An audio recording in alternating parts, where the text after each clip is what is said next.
All right, we are live, I think. So, welcome in, everyone. Um, I do need you guys to give me just a little bit of a sound check, as usual, to make sure that we have some music and some vocals. So, if you can just press a number 1 in the chat, then I know everything is good.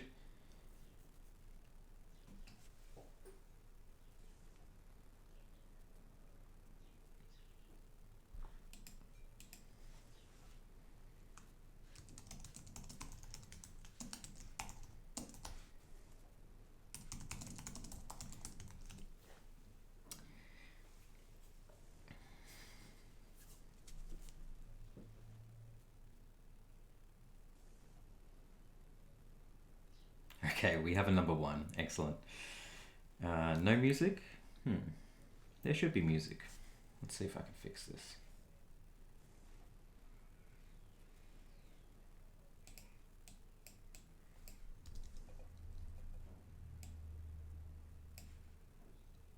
Well, the music is very ambient, so I'm not sure. That's a lot of ones. Hold on.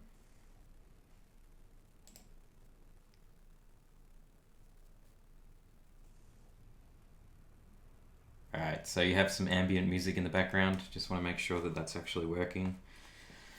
2 people have said no music.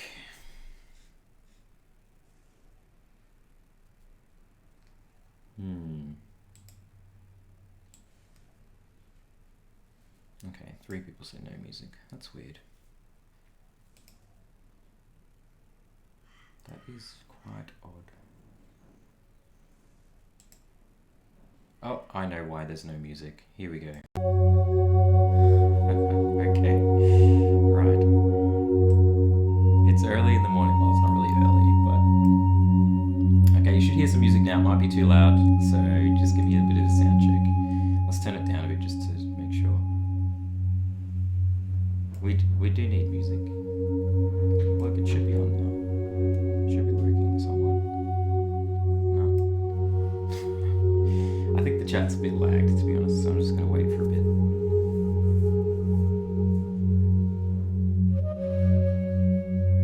Okay, we've got music. All right, let's just start this.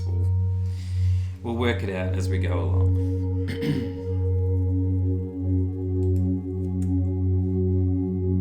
Let's move that out the way. Excuse me. Welcome. Hello. It's nice to see you all on a Sunday morning, or maybe a Saturday night for you.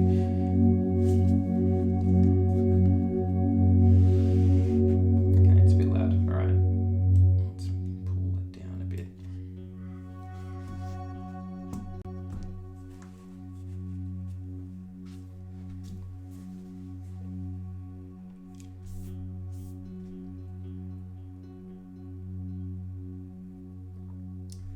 All right, hopefully that music is a bit better now. And we're going to draw some stuff, so welcome to the stream. Today we are working on evil mushrooms. Fighting evil mushrooms. It's a bit of a random topic. Originally I had it written as a gnome fighting evil mushrooms. But then I thought, I've already drawn a gnome. I'm going to draw a garden gnome, but I wanted to make sure that everybody else could kind of just do what they want. As long as it involves evil mushrooms, then I think we're all good. So, let me just bring this up here. This is a really, really silly rough sketch, which we're going to try and make into something. And I might try and do another one as well. So, we'll see. But welcome in. I'm seeing a few familiar names. Anna Shea, welcome. Good to see you in the chat. We've got people from Florida, from France, Paris, Pittsburgh, all over the place. This is great. There's actually a lot of you in here, so this stream, doing the stream at this time is an experiment for me. I'm not really much of a morning person, but for me it's 9 in the morning. But for you, I'm hoping it will be a bit better of time. And there's a lot of people here, so sweet. Now I just need to post something before we get in. I need to post on Instagram that we are live. So one moment. What I'll do actually is we'll go back to what I did last time. So prompt number 4 was the storyteller. I coloured a bit of this on Twitch the other day as an experiment. It's all experimenting here. So I'll just let that play while I post this to Instagram so you can see what I did. Alright, what have I got to do here?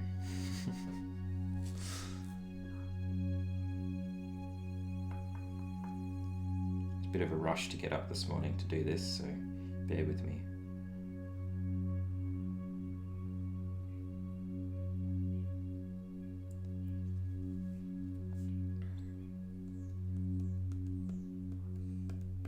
Welcome in, Sega. Old World Studio, did you animate everything on your channel? Intro, blinking cartoon on the left. Yes, I did.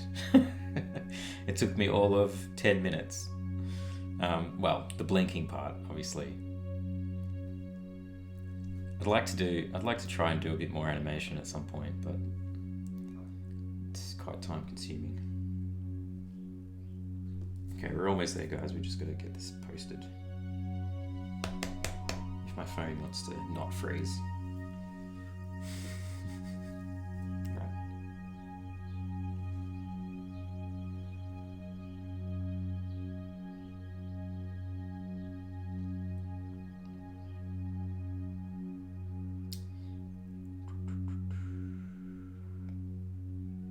Okay.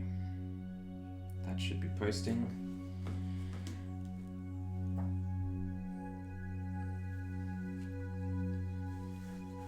Ben Skinner asks, how did the Twitch streaming experience compare to YouTube?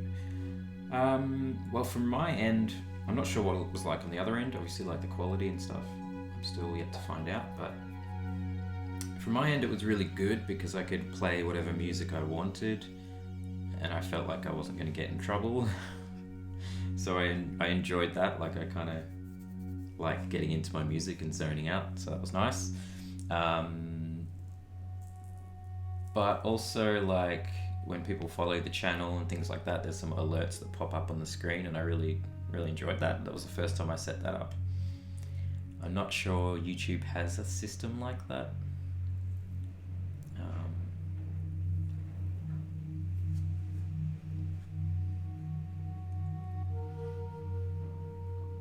Anyway, bear with me, because I'm just kind of waking up. Right. Yes, that is posted on Instagram, and let's just skip through this a little bit. There's a lot of inking.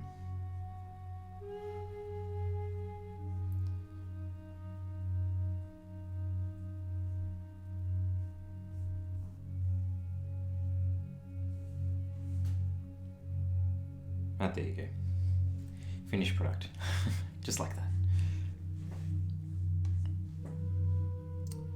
Right, so for today's prompt,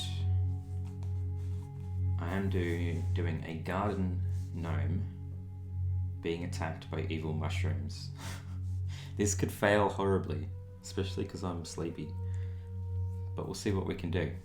So, I think I need some reference material for this. And I haven't gathered any, so we're going to do it together. I mean, I probably could just wing it, but I think I want to grab some stuff just to... Jesus. I should censor this, shouldn't I? Okay. Some people hate garden gnomes. Some people have actually a fear of garden gnomes, and if you are one of those people, this stream is not for you. Actually, one of my friends hates them, so she's definitely not going to be tuning in. Okay. Jesus. Right, what guy do I like? Just the classic garden gnome, that's all I want to do. I kind of forgot that they had beards, to be honest. let's just save this guy. Jeez, he looks demented, doesn't he? Pretty much just want some outfit reference. Oh, this guy's cute. He's cute, look at him. Let's save him too. The mushrooms, I kind of have an idea in mind from some emojis that are on Instagram, I think. Some GIF emojis. They're the cutest mushrooms. I don't have a picture of them, so I'm going to have to just go by memory. Alright. Let's jump in here and add our reference photos for the moment. Okay, we got this guy. Let's just chuck him up there.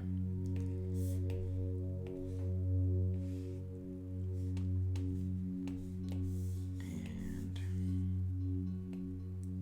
well, they're practically the same, aren't they? I probably don't need him. You're gone, mister. Look at his face. What kind of face is that? That's a face only a mother could love, isn't it? Deleted.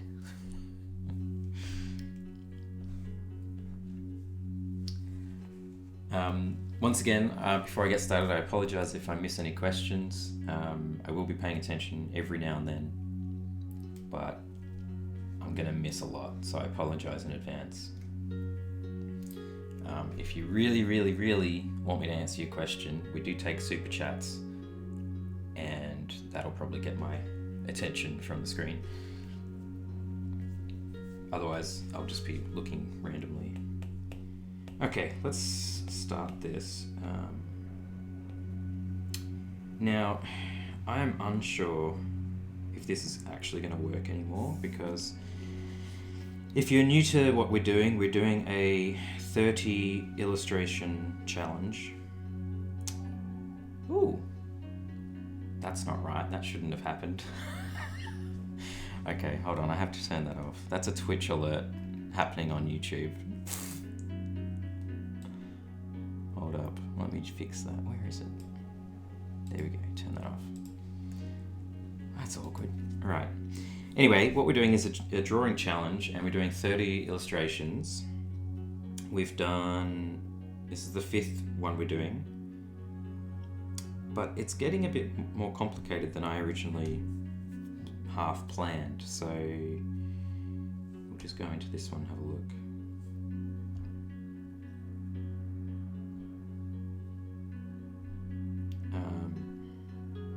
Yeah, let's see. Okay, let's get rid of that. If we zoom in here, we can see the storyteller has taken up heaps more space than I originally intended. So, you know, that's bad on my part. And the mushroom guy is basically gonna be in here. So, if I go with that sketch, I don't think it's gonna work. Unless it just keeps getting bigger and bigger. But I think we'll draw it anyway. And then maybe we'll redo it.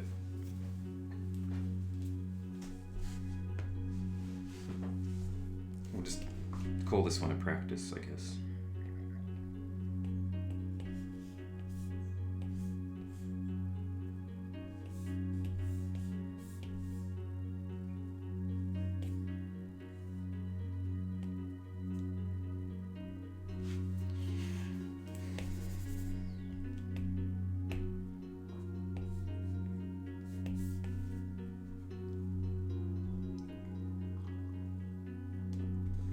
Alright, bear with me because I'm going to lose myself in this for a little while. So we've got to figure it out. Because this sketch is pretty average at best. Average at best for sure.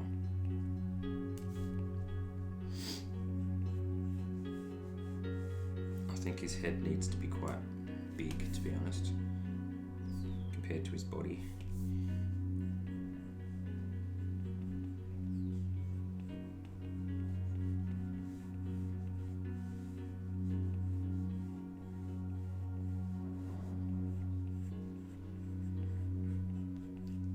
So what I'm going to do to start with is just kind of try to get the basic shapes and drawing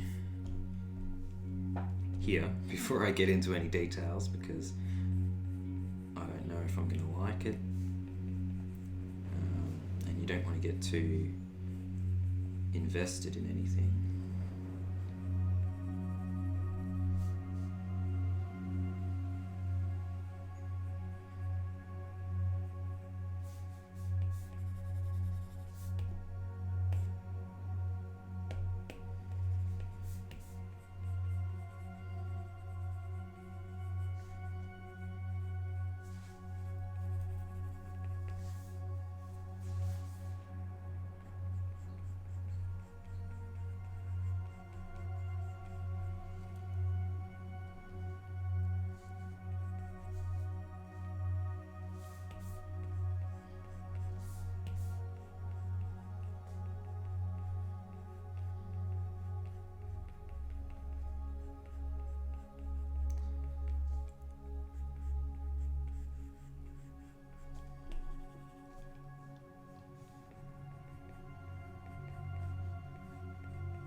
I think he definitely needs the beard.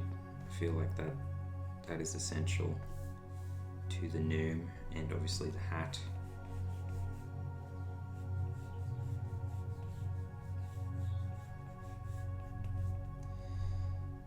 He looks a bit cute though, doesn't he? I don't know. Told you this is gonna be a tough one. I could totally fail at this. Who knows?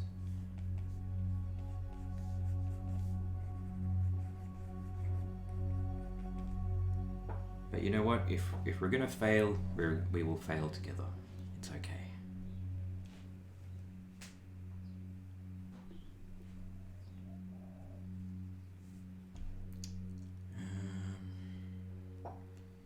So I was going to have him with a sword, but now that I can see this guy has a spade, I think that's kind of cool. So let's give him a spade.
Alright, I have not been looking at this in reverse.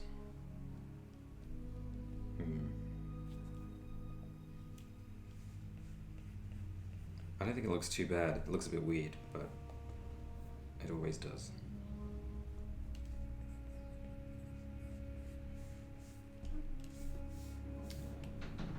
Might need to bring his mouth down a bit. It's always fun to use liquify if you've ever tried to do that. I think it's definitely fun to do that with your sketch because you can quickly change things.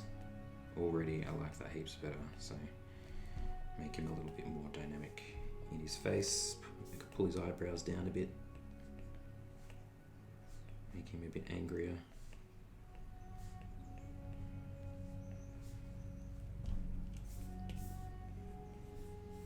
Drawing his other ear back here.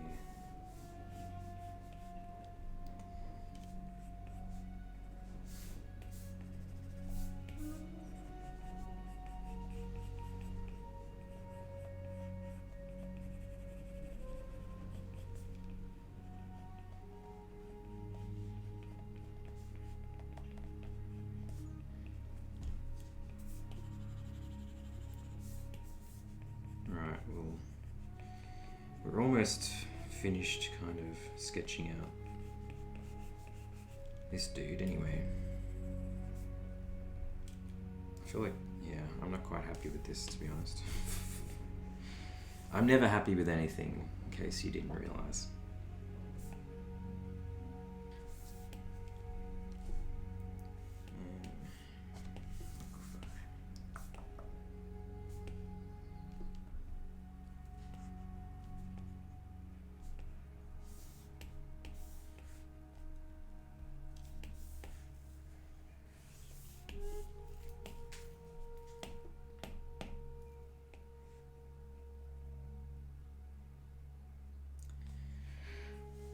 Excuse me.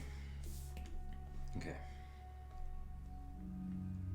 I think that works. What do you think about his hat? Do you think it needs to be like, no, it doesn't work straight up. He's sort of in motion, so it needs to be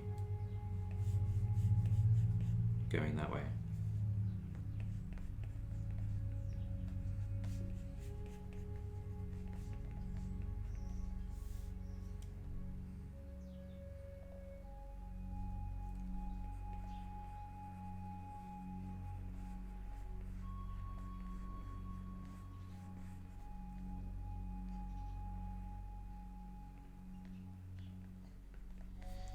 Right.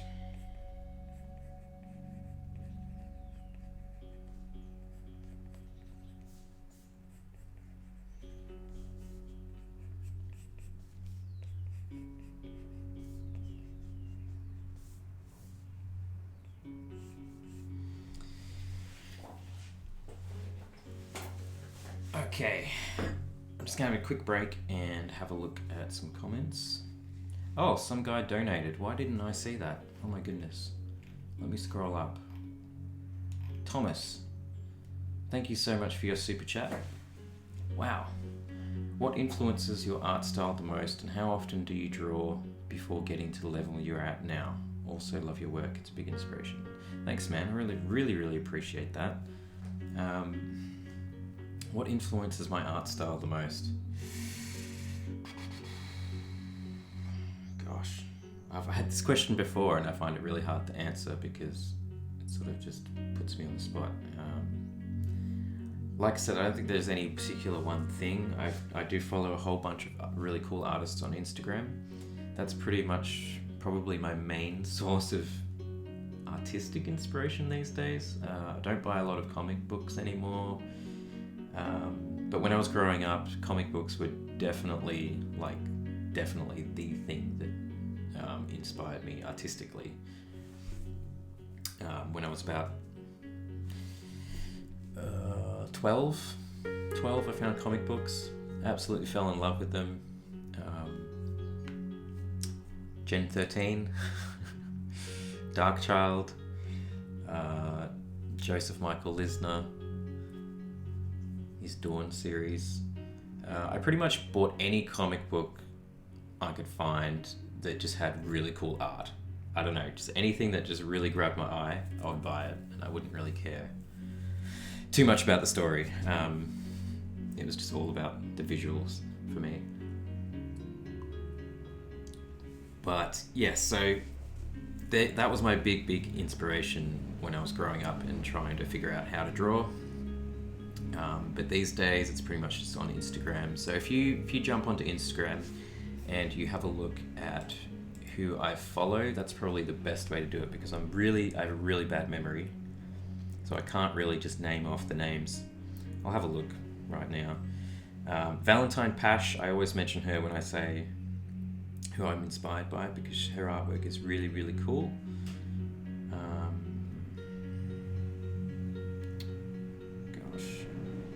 Art Adams is pretty amazing in terms of like his line work.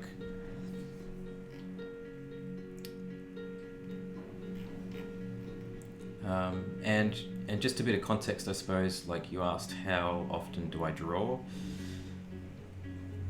Pretty often, but not as often as like I would like. I mean, I would like to be drawing every day, but realistically, that doesn't happen for me. Some people can do it, and some people they're just really good at what they do, and they're very good at routine and schedule. For me, I struggle to draw every day.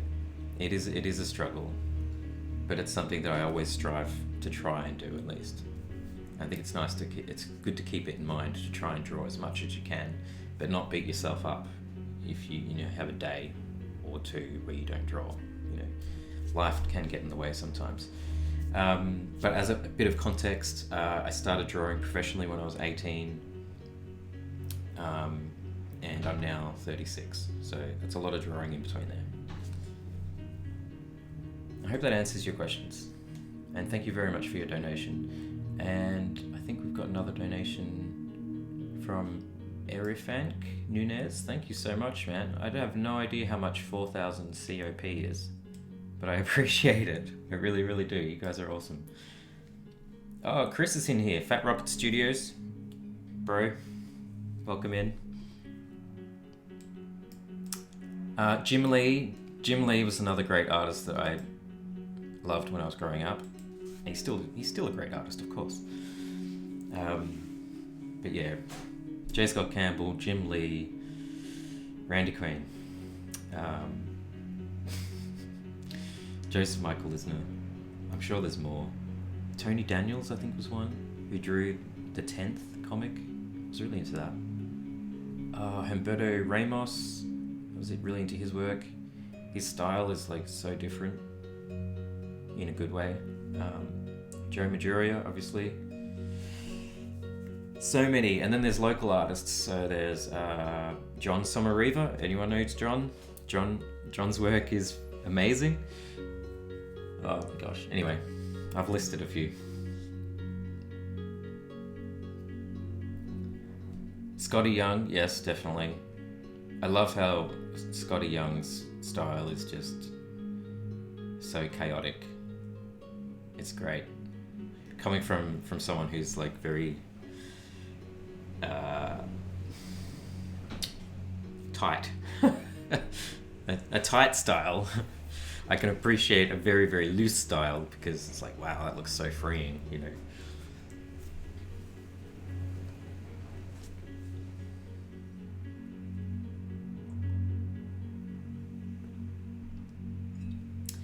Ben Skinner. No, I'm using the current version, I believe. Let me double check. Yeah, it should be. This is not a beta version or anything. This is 504. I believe that's the current version. I could be wrong. Maybe they've done an update and I didn't realize. Liquify. You might need to update, man. Maybe you haven't updated in a while.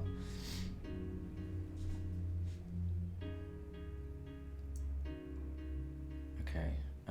There's a lot of chat going on here, but I think I probably should get back to drawing. Thank you all for your questions.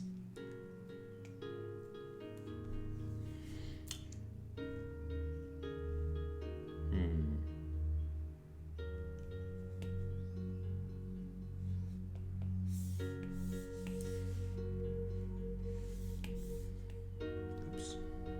Actually, that's not too bad.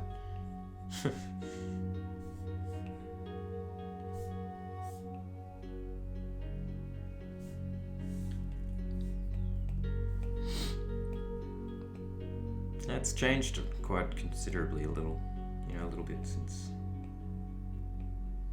the original sketch. I think maybe we need to push this back a bit.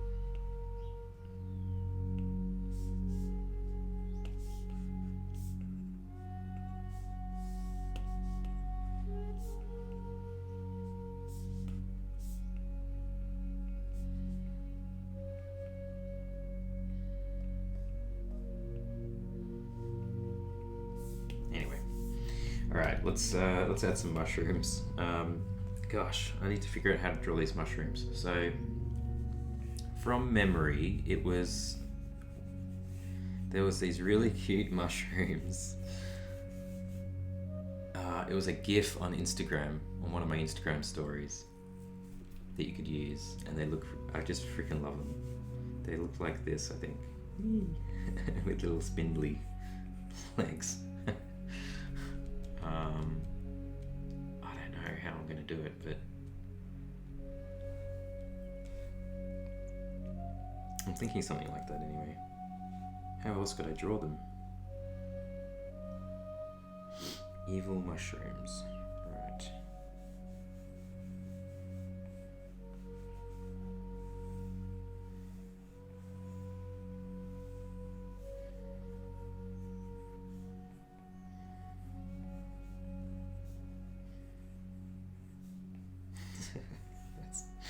There's going to be a bit of trial and error here. It really is.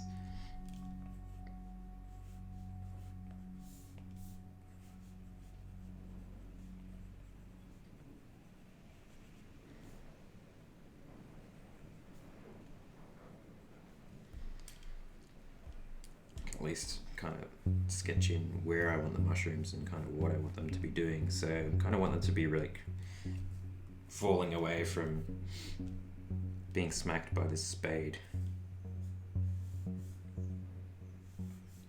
Maybe I can have another one jumping out.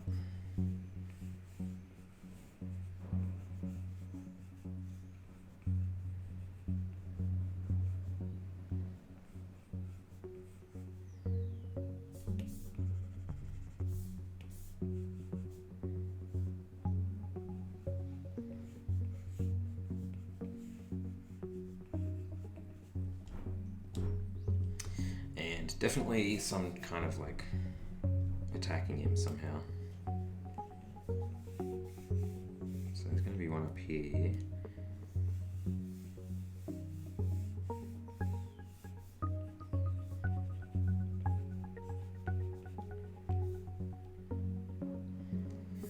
Maybe like pulling on his ear or something.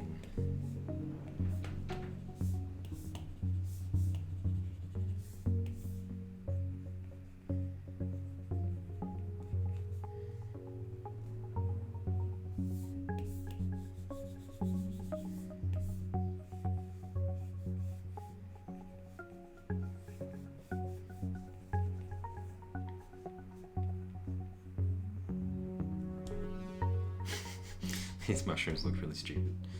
I think I was going to do one here as well.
If you guys have any ideas, feel free to let me know.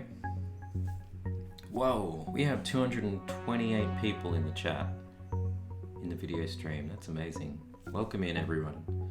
I'm so glad you've joined me to draw evil mushrooms that I don't know how to draw. Excellent.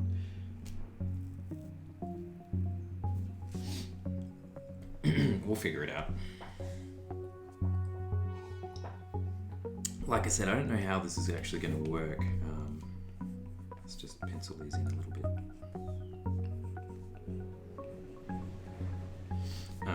In terms of like the bigger picture, so what I'll do is, like I usually do, is just copy that. Copy. We'll paste in the larger image. I don't know where I'm going to put it. I think I'm going to have to make the canvas bigger again, which is crazy because I can't keep doing that.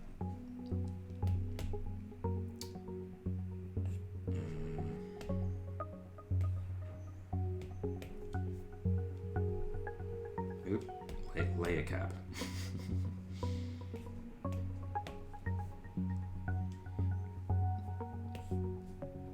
Alright, well he is only little, so he doesn't need to be very big, does he? I think actually, you know what, he probably could go there. I think he could still fit there, couldn't he? Because he doesn't need to be big, he's only a little garden gnome. Yeah, I think we can do this. I think he could sit right there, what do you reckon? If I just paint in freaking layer cap. Delete that one. If I just put some white paint in here, you'll see that it should work.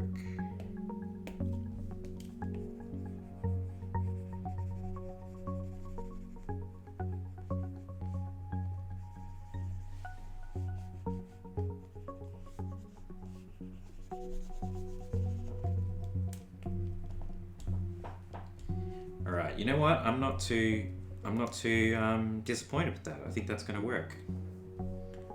You know? Perfect place, yeah. I think before he was probably going to be too big. Now that I see it like this. Like, whoa, yeah. How big is this guy? That is not a gnome. That's too big. This is a much better size for this character. Cool. Alright. That's the thing, like this prompt, some of them are going to be really easy. What have we got on my prompt list? Let's have a look. I have to check my own Instagram. What have we got? We have, next one is a sophisticated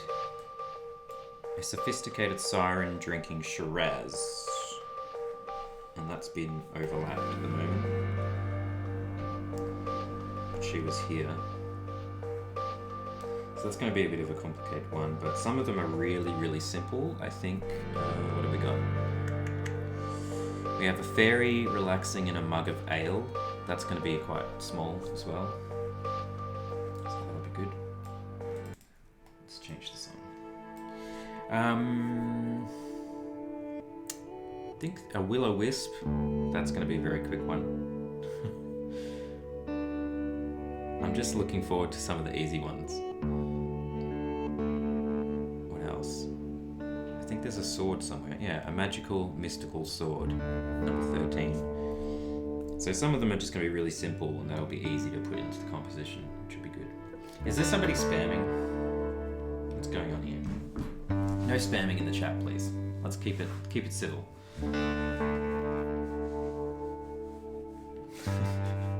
Do I need some admins? Nah, we'll be okay. Alright. Have I missed any super chats or anything? Let's scroll up. Nope, don't think I have.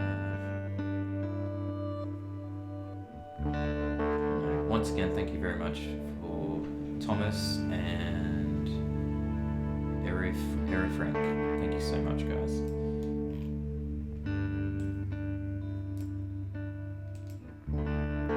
Oh, it's from a mushroom movie on Instagram? What? There's a mushroom movie? I need to see this movie. I need to see this movie. Hold on. Can I Google it? Let's Google it. This better be safe to Google. Mushroom movie. Is that what it's called? No. This is a film I do want to see. Fantastic Fungi. I really want to see that. But anyway. He has ideas. Well, I can't really look at Instagram right now. That's not what I'm doing. I appreciate you sending ideas, but if everybody sent me ideas on Instagram, it would be chaos. Alright, let's get this guy done, I think. I think we're good to go. See, I was going to draw him again, but I just don't think I need to now. I'm pretty happy with this. Pretty happy with this, I think. I mean, the mushrooms are a little boring, I guess. Maybe I could try and make them more evil.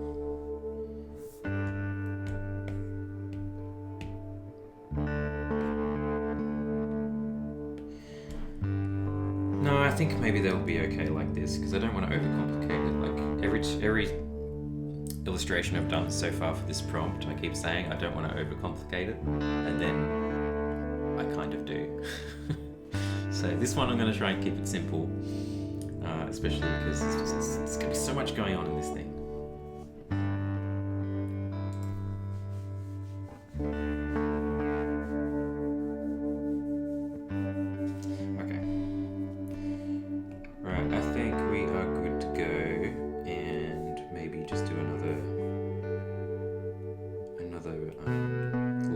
Just to make sure we're happy.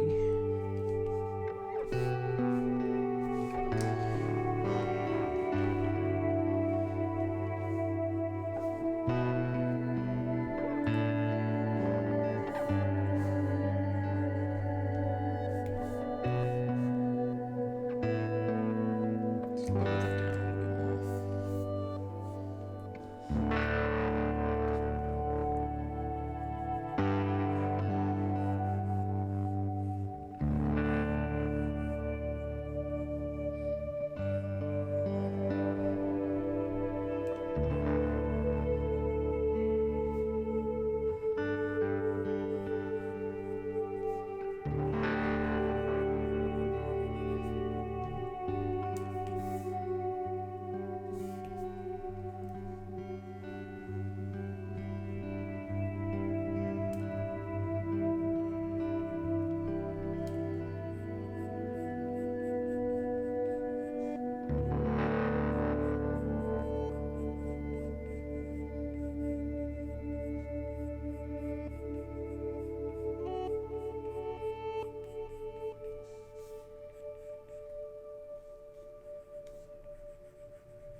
Oh, Sagar, thank you. I think that's how you say your name, Sagar. I don't know, I'm terrible, but I really appreciate that little tip. I will do my best to keep up the good work. Thank you. Oh, Thomas again, dude. You're amazing. Thank you. Dude, you are more than welcome. Seriously, I really appreciate everybody who's joining me on these streams. They're actually really, really fun, and yeah, I've been meaning to do these like live streams for so long, and just try and get a bit better at them as well. I'm feeling quite a lot more confident doing them. I think in the first couple that I've tried over the years, there was so much pressure and like tension, but I'm feeling a lot more relaxed about them now, which is good. Ben Skinner has a question. Drawing looks amazing. Question: do you use mask in Procreate much, and if so, what for? Do you mean a layer mask or the selection tool? I do use layer masks sometimes, but not very often.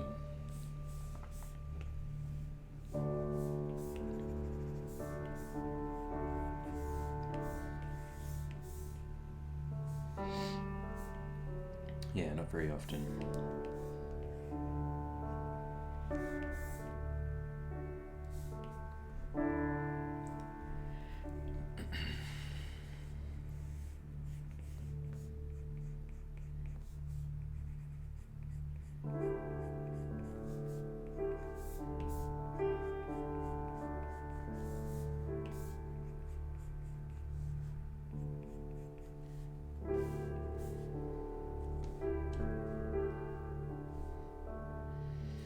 I really like how his mustache goes like that. I don't think I can do that in this though because of the mouth that I've drawn. Maybe. I guess it just needs to curl up at the edges of the mouth, doesn't it? There we go. Yeah, I can do it.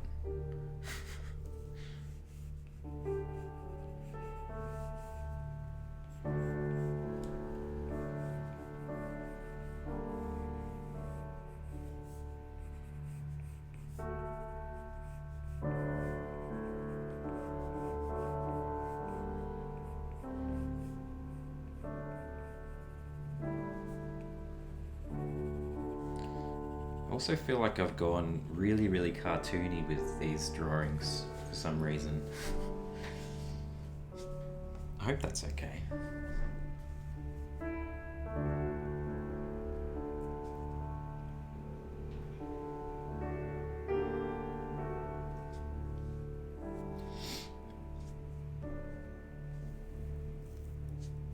You guys are amazing, seriously. I wish I could read every comment as they come up on the screen.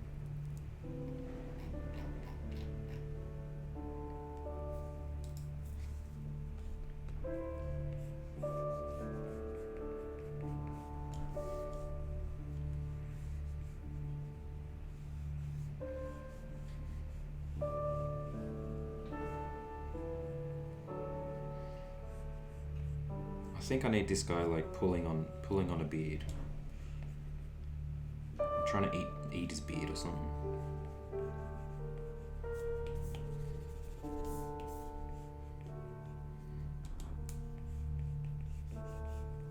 Alright, let's flip just to make sure we're looking okay. I don't think that looks too bad. We might want to liquefy.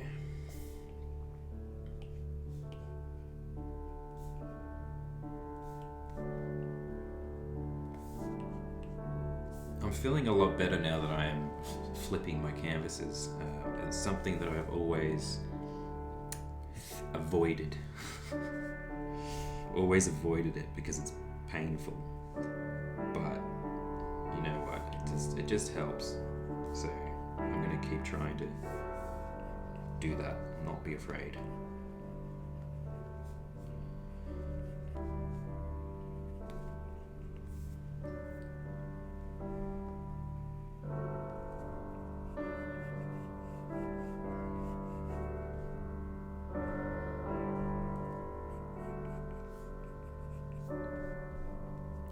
So is anybody fearful of garden gnomes in the room? Or is that just my friend? Maybe she's just a weirdo by herself.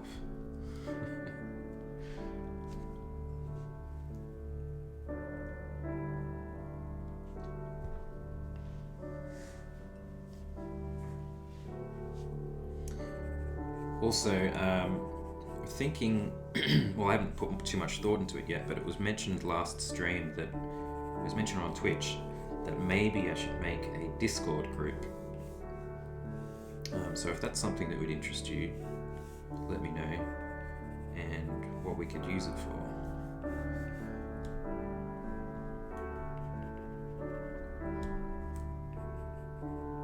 But it could be fun to like have a bit more of a community, and I can read some of your stuff and look at your artwork, and we can share things.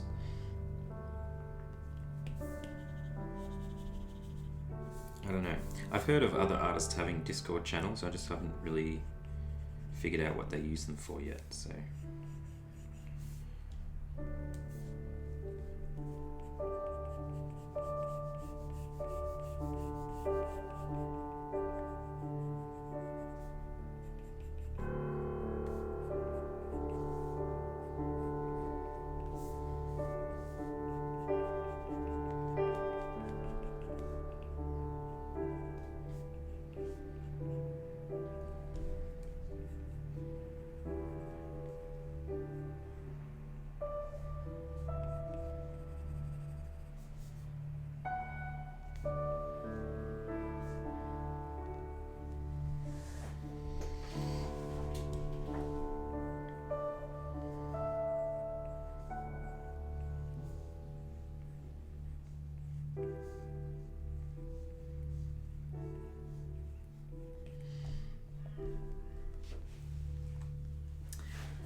Grey Dawn, welcome. Good to see a familiar face. Discord would be fun. Cool.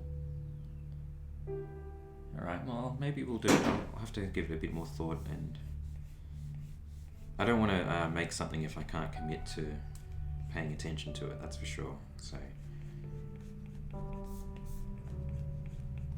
just requires a bit of thought, but I think it could be fun, and it could be good, because I feel like a lot of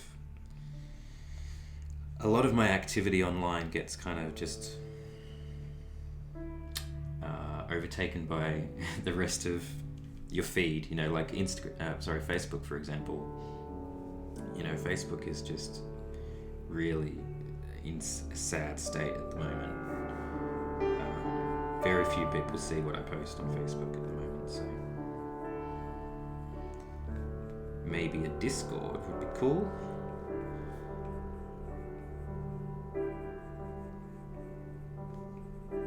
Oh, I also realized that you can link your Spotify to Discord, and that way you guys could probably see what music I'm playing and stuff like that as well in the future. When I stream on Twitch, probably. That could be good.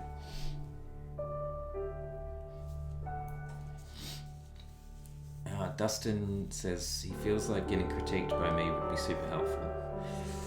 It could be, but I haven't really critiqued people's work before. So that would be new for me, and that's a dangerous game, because you got to do it in the right way, I feel.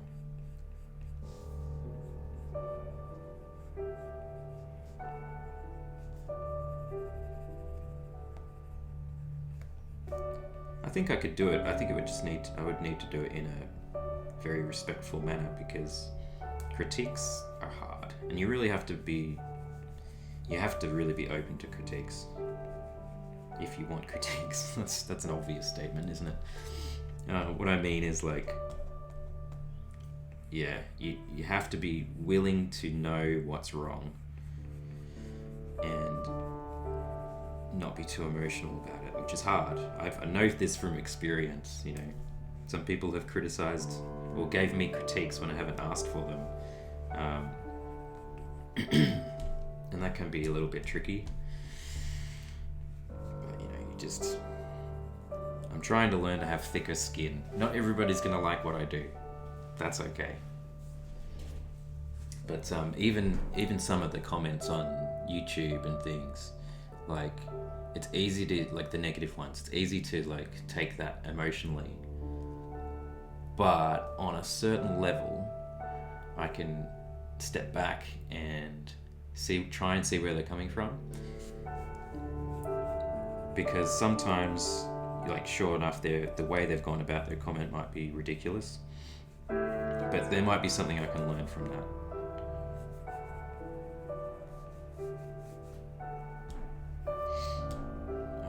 I should try and think of an example, but I can't. Oh, okay. Well, a lot of comments over the years have been about the way I draw the female face. People are like, oh my god, you draw the same face over and over and over and over again. And it's like, at first that really hurt. But then it's like, I like 50% agree and 50% don't agree. So you gotta take everything as it comes and try and take it positively. I'm giving advice and I really need to take that advice for myself.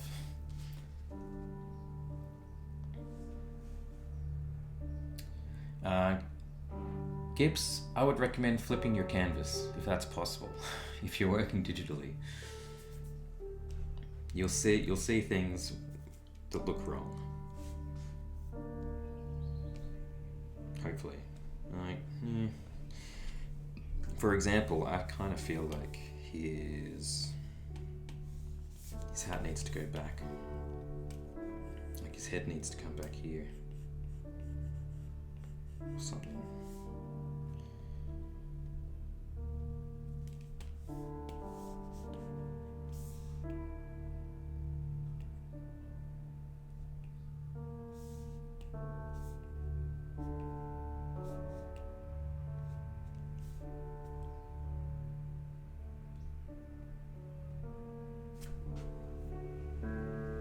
Maybe. I'm not sure if that helped, but anyway.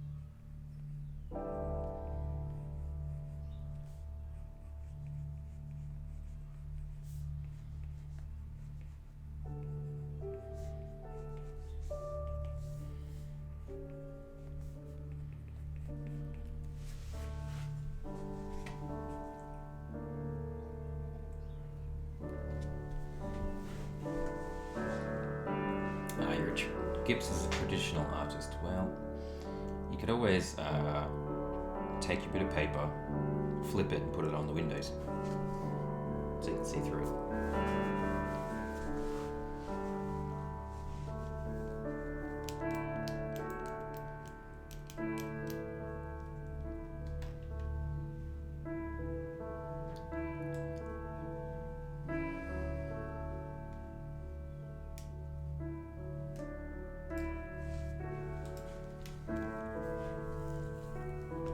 We're getting there. I'm not too displeased with where we're going here. I'm quite happy with this.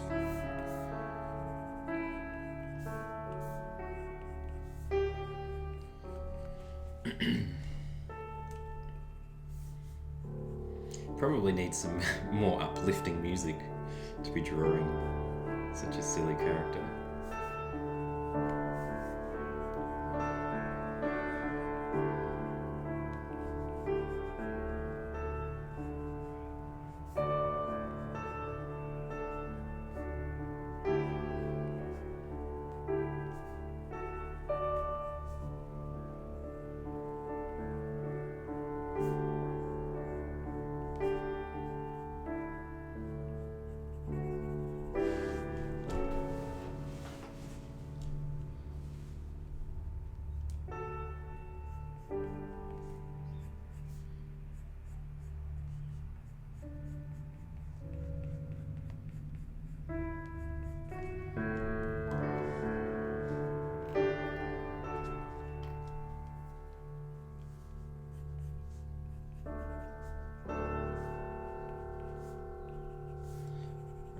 To not lose myself in the line work here because we don't want to take up too much time with this.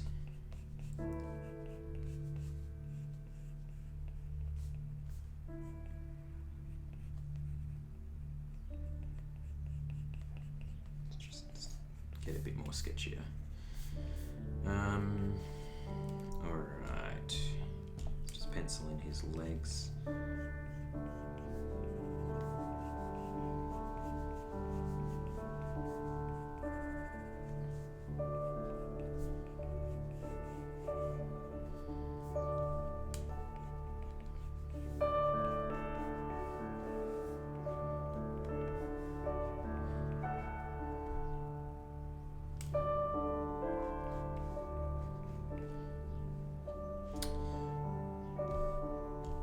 really satisfied with his boots.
Whoa.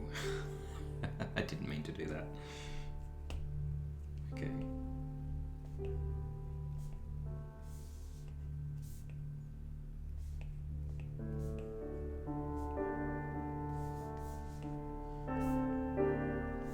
I think one thing I need to get better at is more dynamic poses. For sure.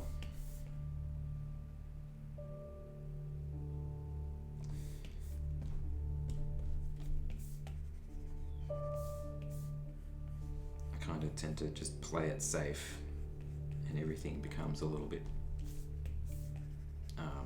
less three-dimensional than I probably would like. If you've ever seen Jeffrey Chamba, he's an artist who works for Udon and he's one of my friends. He is really good at drawing poses, just all kinds of crazy angles and whatnot. Very, very dynamic. Definitely look up to his skills in that regard. I still feel like this is not coming back enough, actually. I don't know why.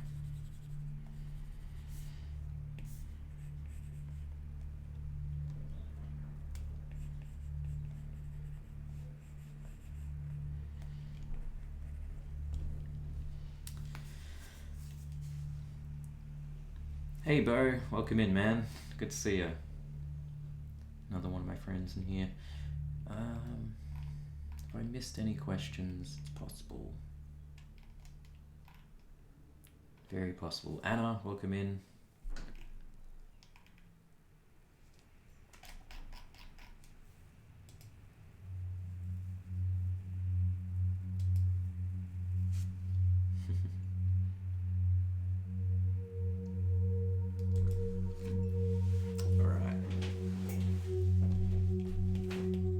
This section is definitely bothering me. I don't really know what to do with it. But I think it's time to draw some mushrooms.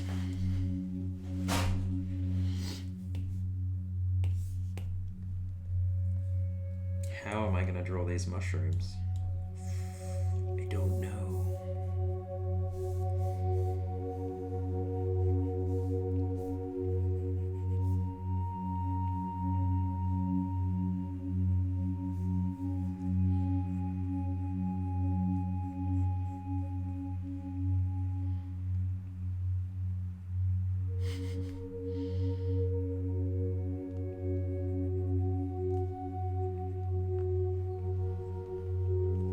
There we go. That's kind of what I was going for.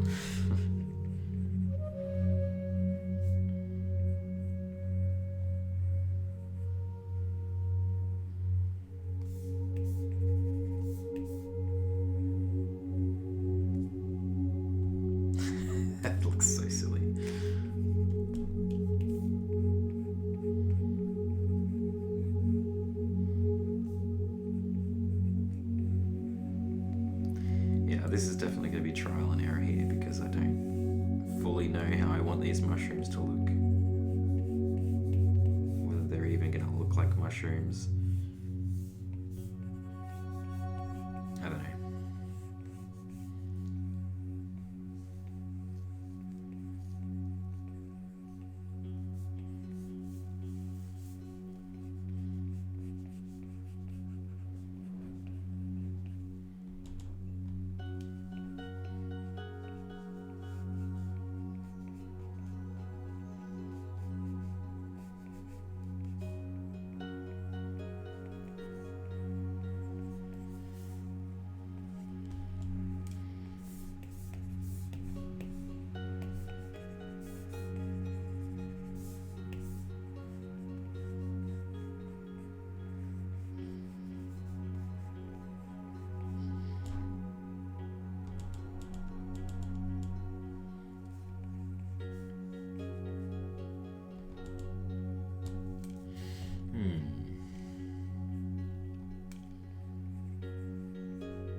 Not sure about the arm, but anyway. If you have any better suggestions for my evil mushrooms, please let me know in the comments. I'm definitely open to suggestion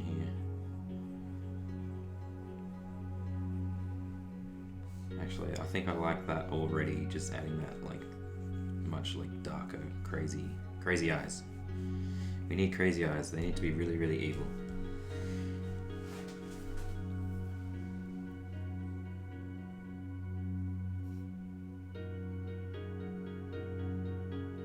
Welcome in, Hector.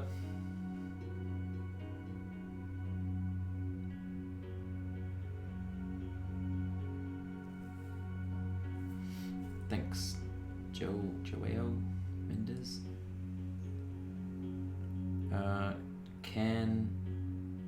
I can't say your name, but Can asks, do I ever get bored of drawing? Definitely. Definitely. Some people might not, but yeah, I do. Like, I usually get bored around the time, but not really bored, just like, I think every drawing I do, there's a certain point where I get disinterested, especially when you're working on something that takes a long time. Like, you're just like, oh my god, I've been staring at this thing way too long, and I'm not interested anymore. That happens, and it can definitely be a struggle sometimes to keep working on something when you feel like that. It can help to just step away and come back to it if you're really feeling like that. But chances are it's very important to finish things. I keep saying this on every stream, but it is important not to give up just because you get disinterested. I think being disinterested in a certain point of a drawing is normal. It's normal. You just got to push through it. And if you really can't, then take a break and come back.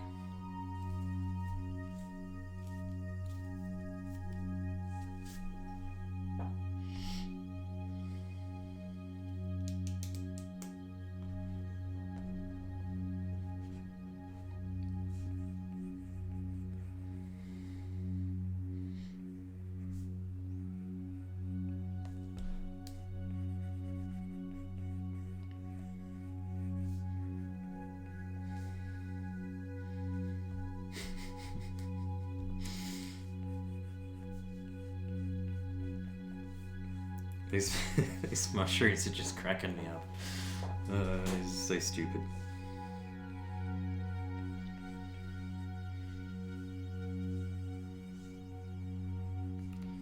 I am actually really glad that I decided to draw this, do this drawing challenge. Let's Draw Fantasy Challenge, because it's a little bit silly and it's a bit lighthearted, and I feel like I really needed to just do something fun and silly. This is definitely silly.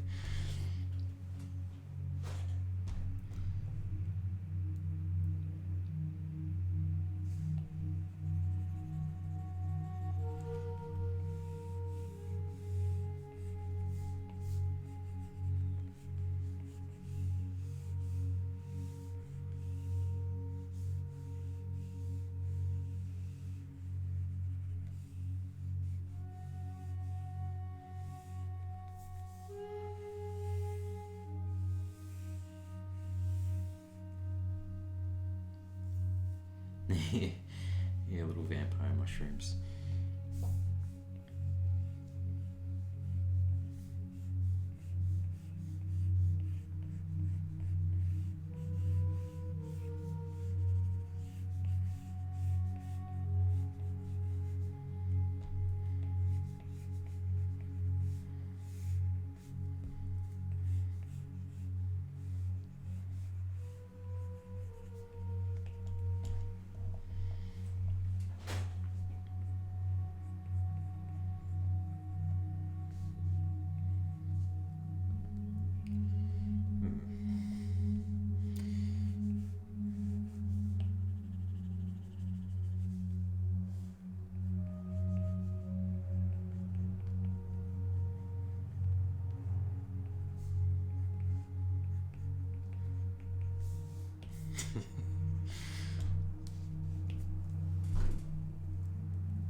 The mushroom needs his own little shovel. Which one? Which one should have a shovel? We'll come back to that, Bo.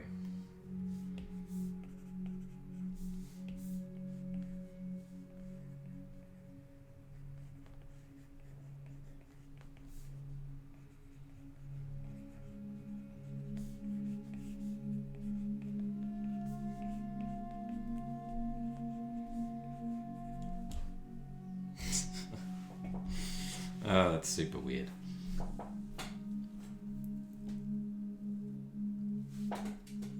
Mushrooms with tentacles. Yeah, there's some really interesting mushrooms. If I had the time, I probably should have done some more research and picked some mushrooms that look really cool. There's one, I think it's Tasmanian, I'm pretty sure. A Tasmanian mushroom called the stinkhorn. I've drawn him once before. Might actually go and grab it. I'll show you guys.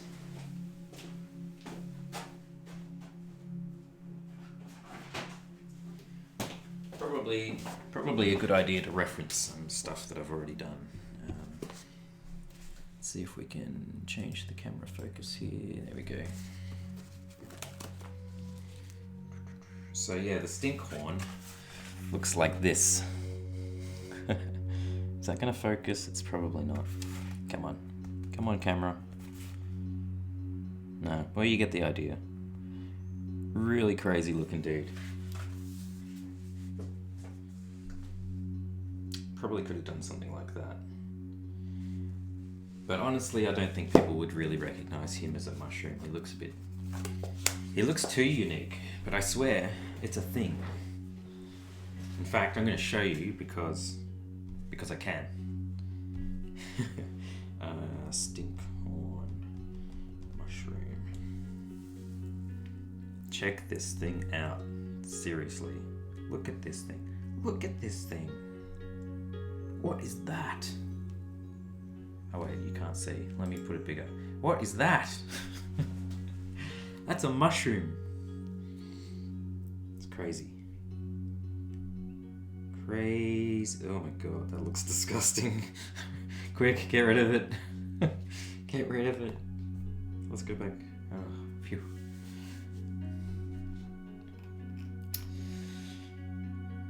Yeah, they're definitely evil mushrooms, aren't they? But I feel like if I drew them in here, you wouldn't know that they are mushrooms.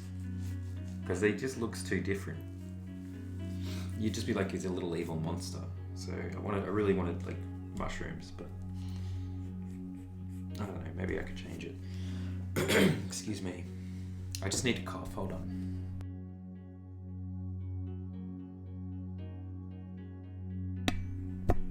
Okay, hopefully you didn't hear that.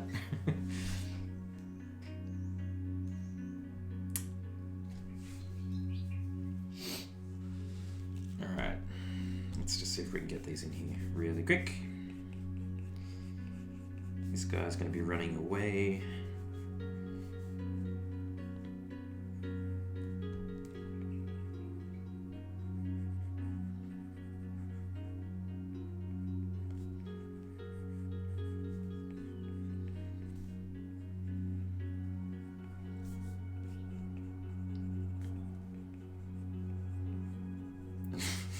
Yeah, I'm not really too keen on this one. This one looks kind of stupid.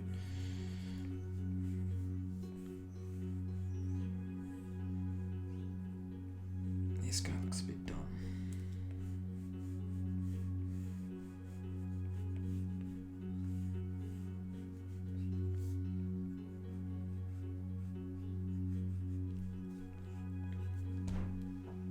Yeah, I'm not too happy with him. We'll come back to him. Let's do this guy.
Yeah, I kind of enjoy him. He's a bit silly.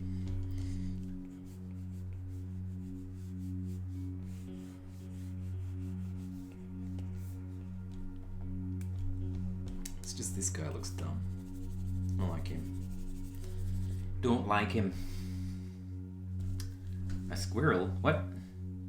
One of them should be riding a squirrel. Jesus, guys. I can't just whip out a squirrel with no reference. Plus, honestly, I think that would just make it a little bit too complicated. Don't forget this is part of something really, really, really big, so I want to keep it simple. In fact, we might even be able to get rid of this guy. Maybe. Do I need him? Do I need him? I'm not sure if I need him. He kind of finishes the composition though, doesn't he? Fine.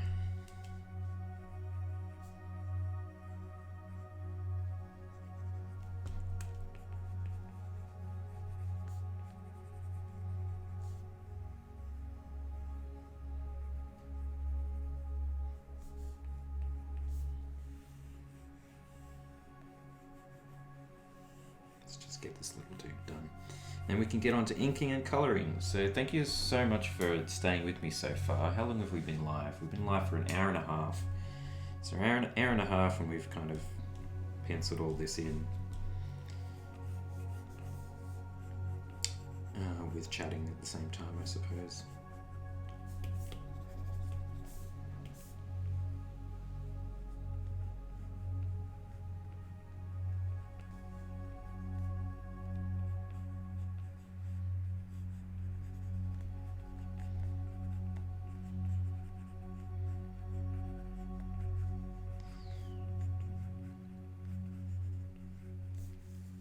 Could give him the shovel. Bo suggested one of the mushrooms should have his own shovel. I don't know why, but let's do it. Why not? Have his own shovel.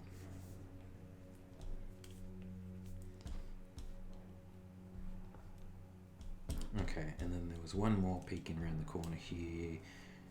Pulling on the beard.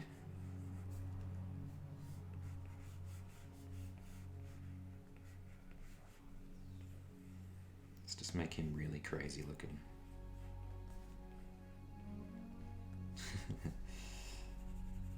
Why not? We're going pretty stupid anyway. May as well just go full stupid.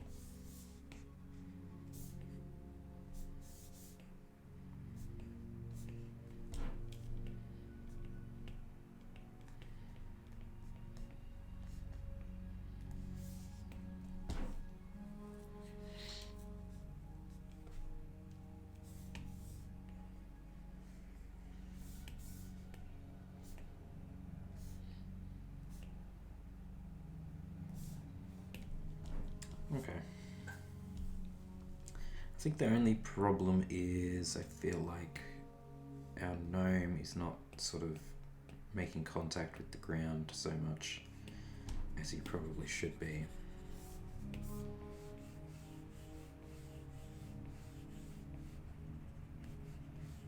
I really wanted this leg to probably be touching the ground somewhat. Maybe it's not quite important, but I might try and fix that. Milo, thank you very much for joining the stream. Take care. I've probably missed a few questions, so if you want to chuck them back to me again, I will have a read and then we'll get into some inking.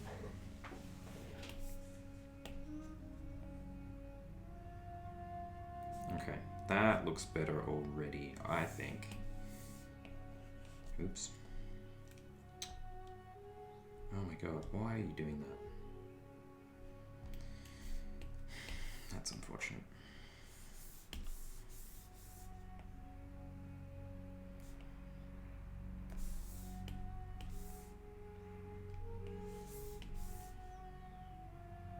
Oops.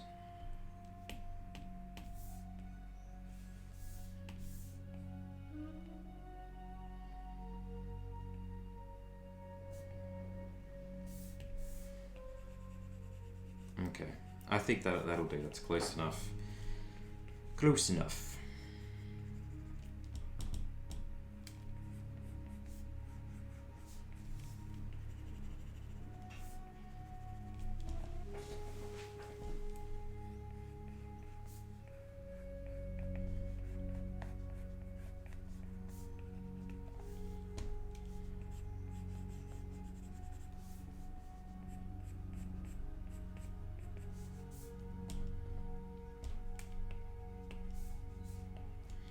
Cool. All right. I just want to see what that looks like with the rest of everything. I'm sure it'll look fine, but I like to see it, so I'm going to copy it and paste it in here. And then we'll read some questions, if there is any.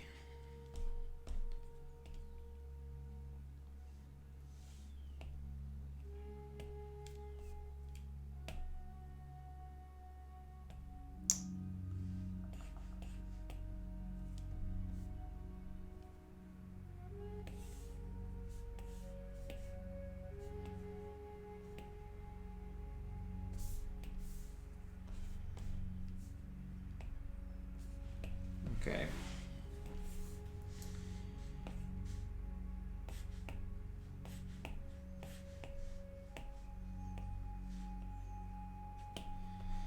There we go. He's only little, so this is exactly why I don't want to put too much detail in this drawing, because he is one of the smallest ones I think I've done so far.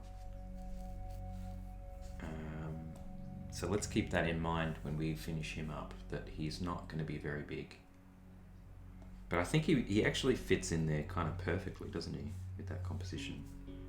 I like that. Okay, very important question from KM. Will you make a poster of this when finished? I need it, the whole piece, just take our money. I will definitely make a poster from this. So I think, yeah, 100% it's going to happen. It's going to be quite crazy. I really look forward to doing some of the characters in the background now to sort of fill this empty space. What's next? Okay, we've got one over here that's coming next. This guy is going to help. There's a guy there, there's a guy there. You know, filling that space is really going to help. But I'm not going to cheat, so I'm actually going to draw the whole characters all the way, even though they're going to be behind other characters. I'm still going to kind of draw everything. Just because I like to torture myself. But yes, there will definitely be a poster. What other questions do we have?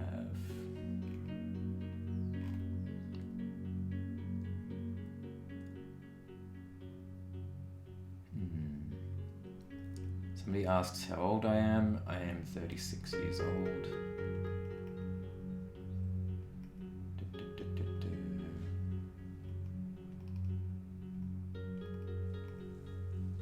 What other projects am I currently working on? I have 2 short stories that I'm trying to work on. I haven't put as much time and effort into them as I would like just yet, but that is something very much on the agenda. I might need to rein some other things in so I can work on that. I have more videos that I'll be making for YouTube and for Patreon. What else? I have a couple of secret projects that I might want to work on. Some more brushes. I suppose I can just mention they're not really that secret. I was going to do a colouring book. So I'm sure a lot of people are doing colouring books at the moment, but I thought that might be something that might interest people. Whether I'd be charging money for it or not, I haven't fully decided. I think it depends how much effort it would take to put together and how much time.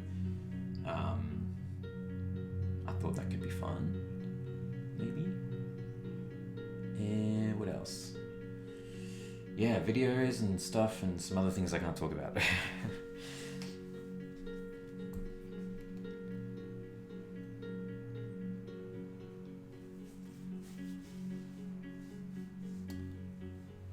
Any tips to increase at drawing? That's just too vague of a question, Pedro. I need something more specific than that.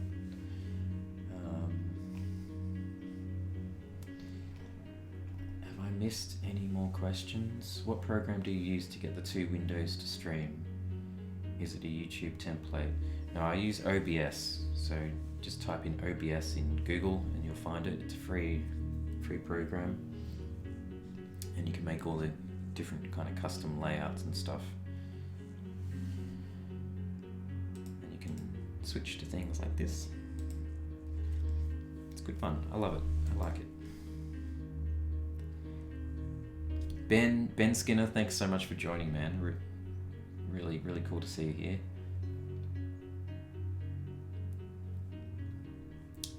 Anna Shea, you're keen for the colouring book?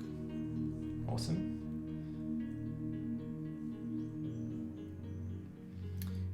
Stephen says, I know you use QuickTime to get the video from your iPad to the screen, but how do you get the whole thing? Well, I'm not sure what you mean by the whole thing.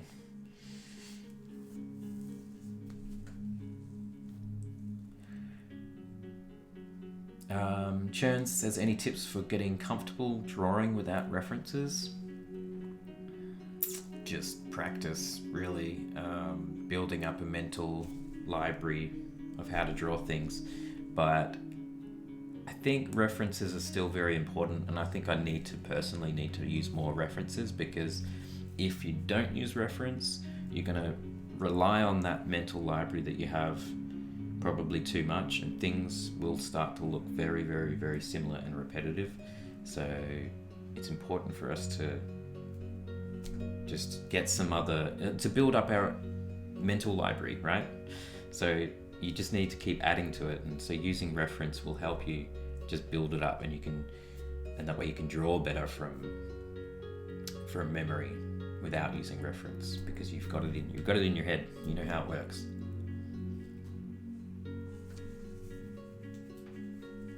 Proportions, again, it's just practice, and life drawing will definitely help you.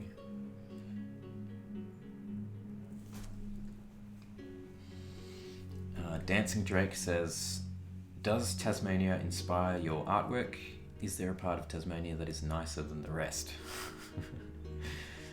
I personally don't think I'm qualified to answer that very much, because I haven't seen enough of Tasmania to tell you. I live down in Hobart, so I'm a bit biased. I love my little country town city. I don't know if you can call it a city. It's pretty small. But yeah, Tassie definitely inspires me. Like, it's just, there's a lot of heritage buildings, and I really like old architecture, and I like history. So that inspires me. And also, the countryside is beautiful.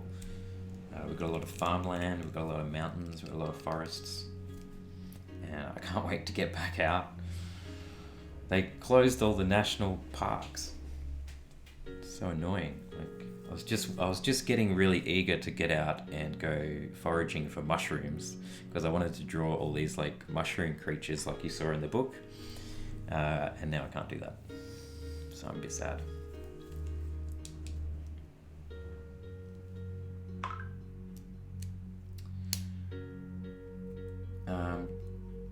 D. Lee says, would you be comfortable with an outdoor video of a landscape similar to your travel log sketchbook? If I'm reading you correctly, I'm not quite sure, but I do plan on when I can get outside again, right? When we can do that, I'm very, very keen to do an idea that I've had for a while, which is basically get out into nature or out into the world and draw and record it and make a video of like kind of like a little journey of like going out into the world, so you get to see some cool places, maybe learn a few things about where I'm going, but also, you know, you get an art video. So because I really do enjoy going out and drawing things and taking inspiration from the world, so I'd like to try and do that. I don't know if it'll work, and I might need to get some more equipment to do it. I think I need a little GoPro or something that's going to have to attach it somewhere to myself so that it can look straight down at my sketchbook. Anyway, that's a problem for who knows when, right? Probably next year sometime. Okay, I think I've rambled enough. Maybe we should get back into our mushroom, or we might need to take a little break because I am almost out of coffee. And I need fuel. Come on, open. Let's just prep this for some inking.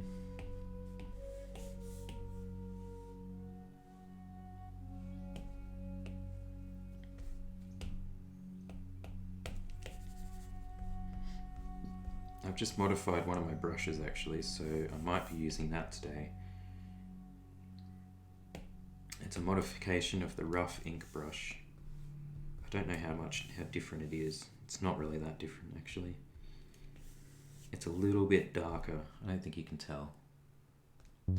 Yeah, I might need to push that a bit more. The problem I had with this brush is it's a little bit too translucent, and that has been bothering me lately, so I feel like I need to fix it.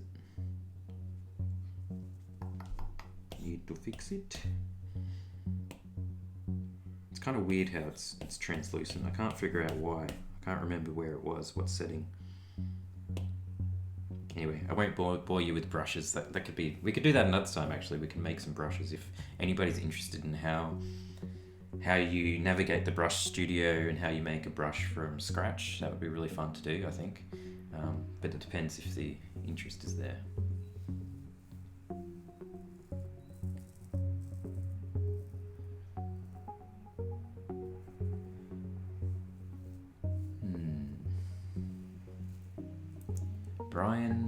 Brian says, isn't he a little bit skinny for his size, species, and age? Do you mean the gnome? I'm not quite sure there's any rules to the body shape, body type of a garden gnome, but I could make him a bit pudgier, I suppose. Anthony Wilson, thanks so much for your super chat. I really, really appreciate that. No question. He says, just keep doing what you do and who you are. Everyone else keep drawing no matter what anyone else tells you. And that is very, very good advice. Screw the haters. Do your thing. You know, not everybody's going to like what you do, but just do it anyway, right? Because it makes you happy. And that is what is important. And there are people out there that's going to love what you do. So do it. Totally. Thanks so much, man. You guys are amazing. I can't believe this. I'm not doing these streams to make money, but you guys have just been so generous. I really appreciate it. All right. I am going to need more coffee. All right. I apologize. I'm going to have to leave. for probably 4 minutes. Let's say that. So what we'll do is we will come back. 4 minutes, guys. That's all I ask.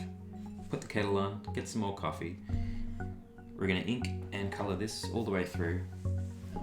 I approximate that it might be, let's say, probably 2 hours work. Let's have a look here. Yeah, we've been working on this for an hour and a half. I think we could probably finish it in 2 hours easily. But yes, break time, so go and get a cup of tea or a coffee or some nibbles, and we'll come back and we'll finish this up. So thanks again so much for watching, everyone, and I will be back.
back. Thanks for waiting. Hopefully that wasn't longer than 4 minutes.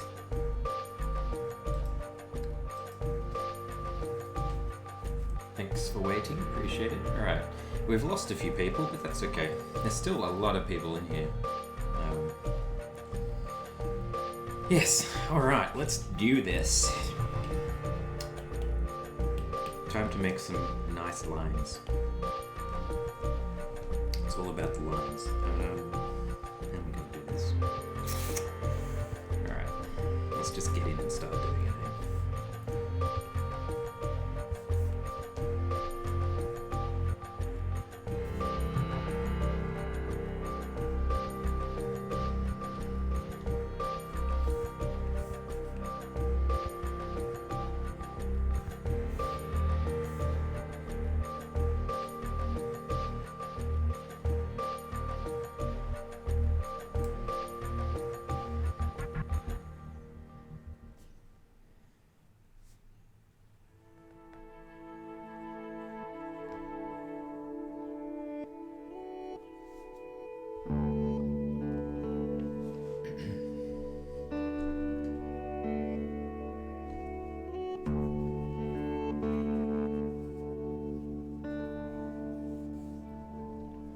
I have not been paying attention to the conversation in the room, so I hope everything's okay.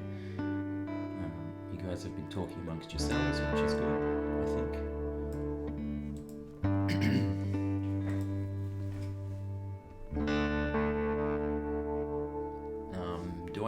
Pedro asks, do I have any thoughts about making how-to draw videos? My thoughts? I will be doing some. I'll be making some casual ones soon. And I can't really talk too much about it just yet, but stay tuned, I guess.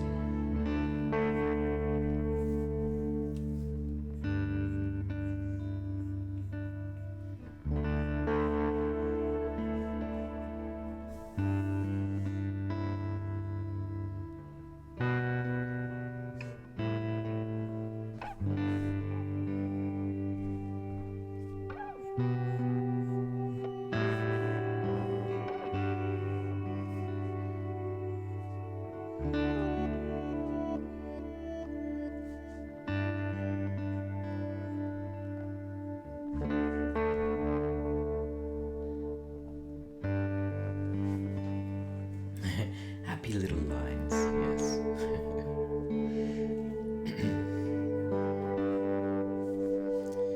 It's all about the happy little lines. My Bob Ross impersonation.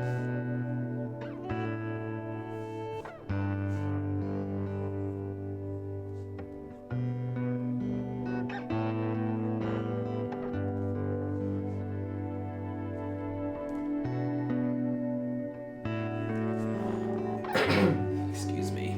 Sorry. It's not Rona, I promise. I kind of just smashed down a toasted croissant in the 4 minutes. Very quickly. And it makes me cough. I don't know why.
Jordan asks, do I have any advice for maintaining clean ink lines? I think a lot of it comes down to sort of the brush you use, I think.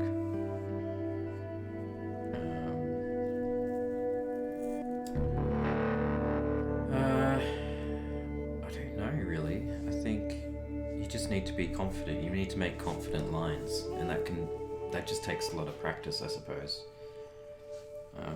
Because the slower you make your line, unless you've got a really steady hand, but if you draw that line really slowly, I can't even do it because my hand's just too steady. But you might get wobbly the longer you make that line, the longer you take to make it. But if you do a really strong, firm line, it's just going to be smoother. There's also, I think this brush has quite a lot of streamline on it, which smooths it out a little bit. I mean, I don't particularly need it, but I did put it on this brush because I felt like it just kind of helped. It felt a bit nice to have it on there. But I also do shaping with my lines, which you don't necessarily have to. There's no right or wrong way to do lines, guys. If you're a really shaky line, that's fine. Look at this. It's gonna work. It'll work. Like, it doesn't really matter. You don't have to have your lines perfect at all. But I tend to shape my lines by just like sketching them in sometimes. Like, it adds a bit of variation.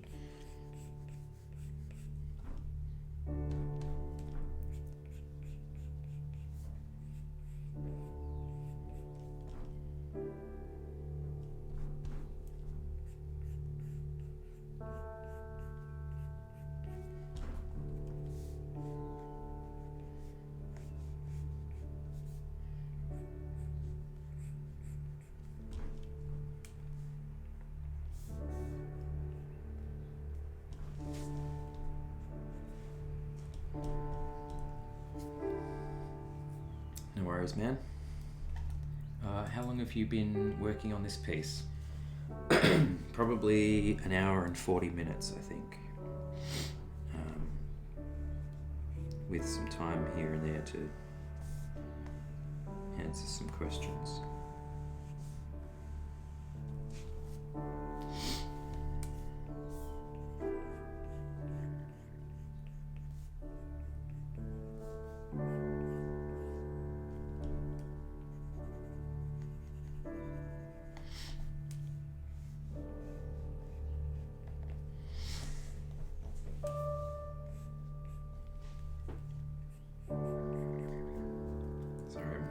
Digesting. Hope you didn't hear that noise.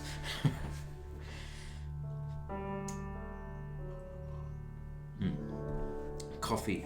Coffee is the fuel, right? Who else has a nice warm cup of coffee right now?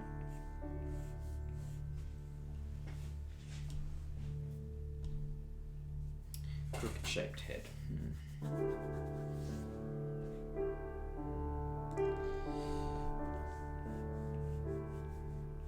Well, this process is going to take a little while, so I'm going to try and speed it up a little bit, not get too obsessed with my lines here.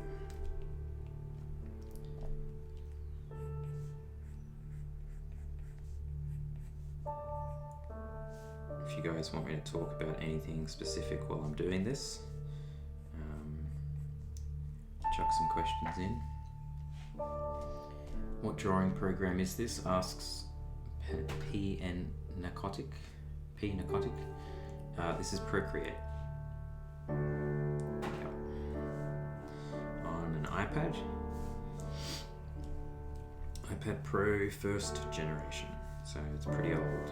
I am in need of an upgrade severely at this stage.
Somebody asks, does coffee work as a good art material for long-lasting art? I don't know about using it as an art material, but it definitely helps make art happen, I think.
We're getting there, slowly but surely.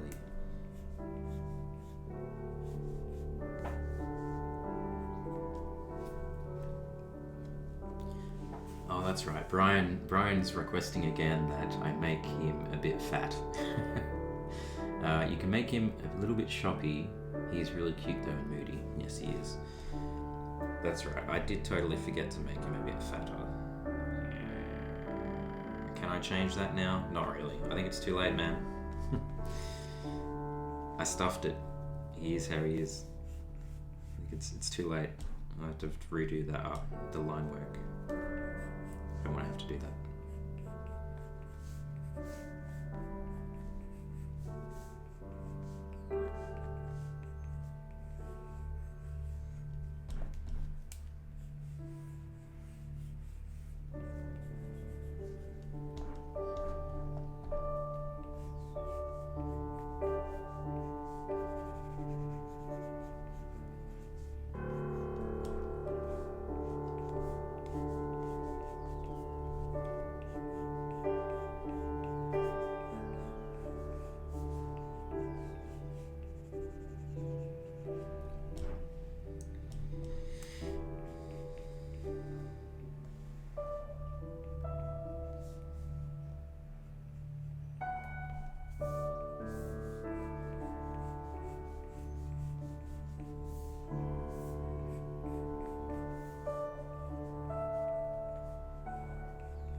You guys are discussing using coffee as a material.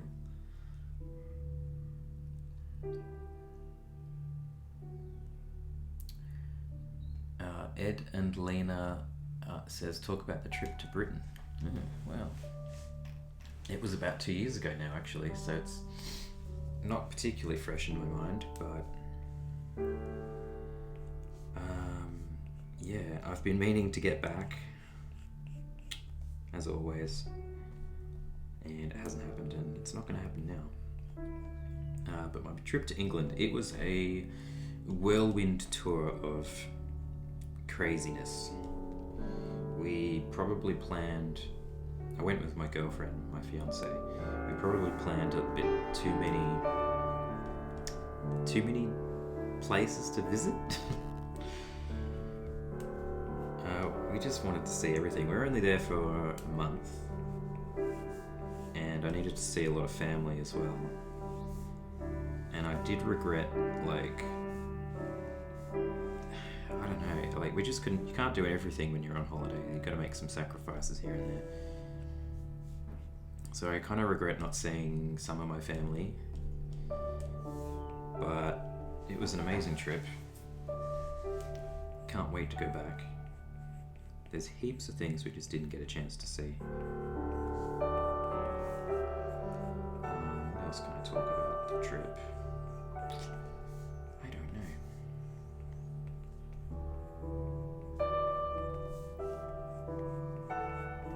I suppose I could talk about some of my highlights. One absolute highlight, which you'll see in my sketchbook video, was drawing at Stonehenge. So that was a pretty magical experience. We went to Stonehenge twice.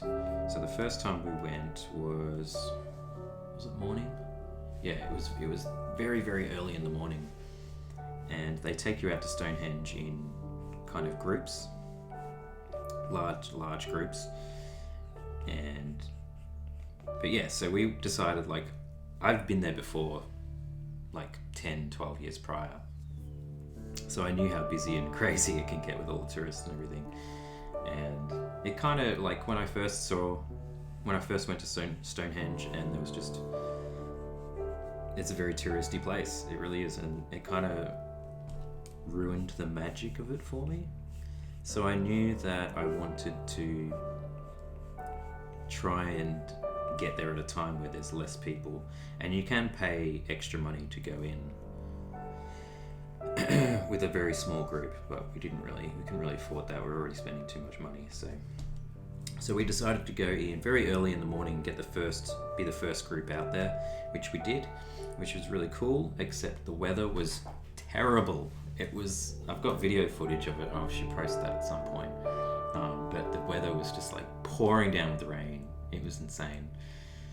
But it was also good because we were the first people out there, and we did get to kind of see it a little bit with a little bit less people. So that was nice. But we thought, we've got to come back when it's not absolutely bucketing down with rain. And so if you go into my sketchbook video, I do talk about and show a little bit of footage from when we went back. Absolutely beautiful day.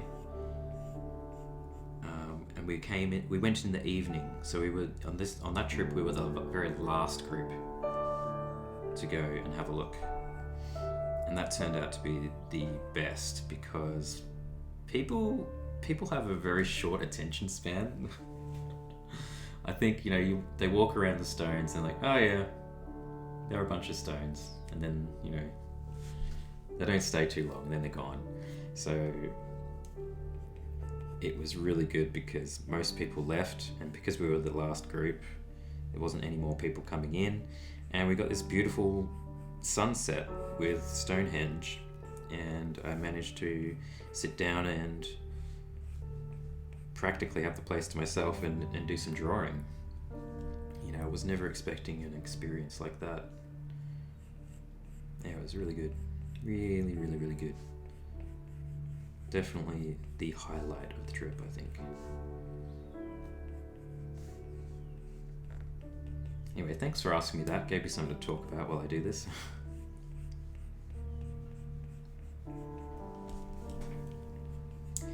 This process is pretty much an autopilot kind of process here. Some of you might wonder, like, do I multitask while I'm drawing? Like, do I watch TV shows or listen to podcasts or audiobooks or anything like that? And the answer is mostly no, because I'm terrible at multitasking. And most of the artistic process just doesn't allow for me to not concentrate on what I'm doing. But inking is definitely something I can do while, like, listening to something, paying attention to something else. But a lot of the other parts, especially the drawing, I just cannot. I've tried watching TV shows while I'm actually drawing, and I'm either drawing or I'm watching a show. It's like there's no in between.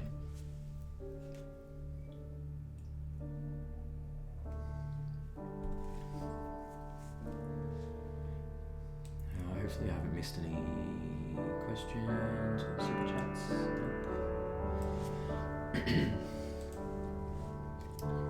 Anna Shea says it's on my list to go and draw their sky as well. Do you mean Isle of Skye in Scotland? Isle of Skye was another favourite place. I mean, we stayed in the Highlands of Scotland for about seven days, I think. So that was great. but we did 2 days on Isle of Skye and still didn't see it all. Still ran out of time.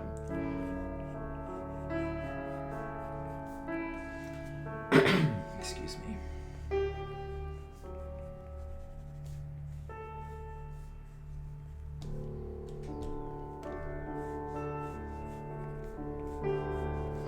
You know, this process would take a lot quicker if I just coloured my pencils, hey?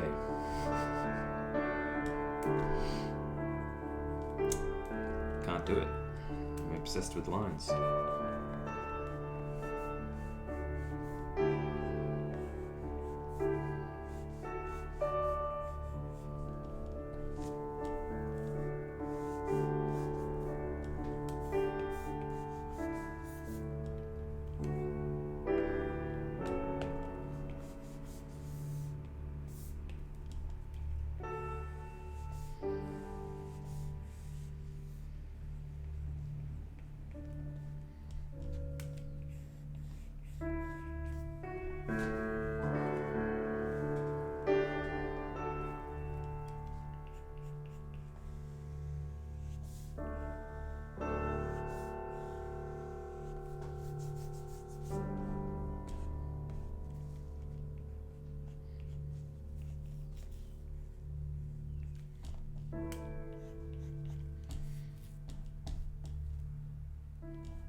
Mergoparian says they want to draw the Loch Ness Monster playing a bagpipe.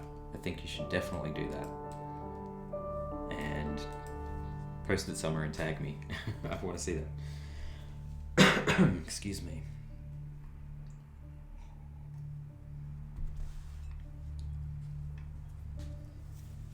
Share some good isolation stories. Oh, well, there goes my pencil.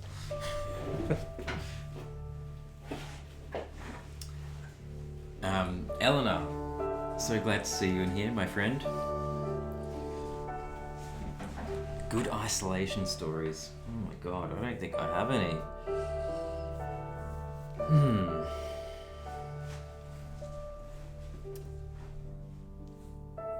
What have I been up to on this quarantine?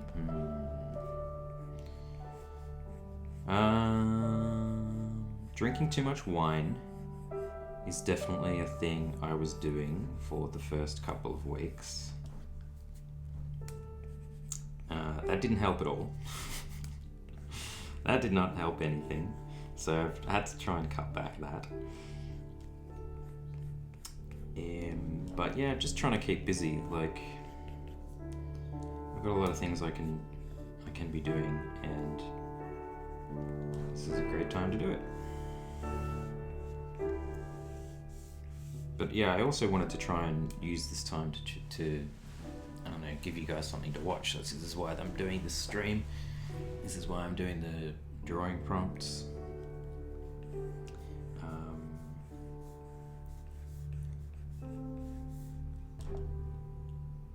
But yeah, I've been quarantining for 6.5, almost 7 weeks, and I've been out very little, very little amount of time. So I'm feeling pretty cabin feverish, but that's not too unusual to my normal life.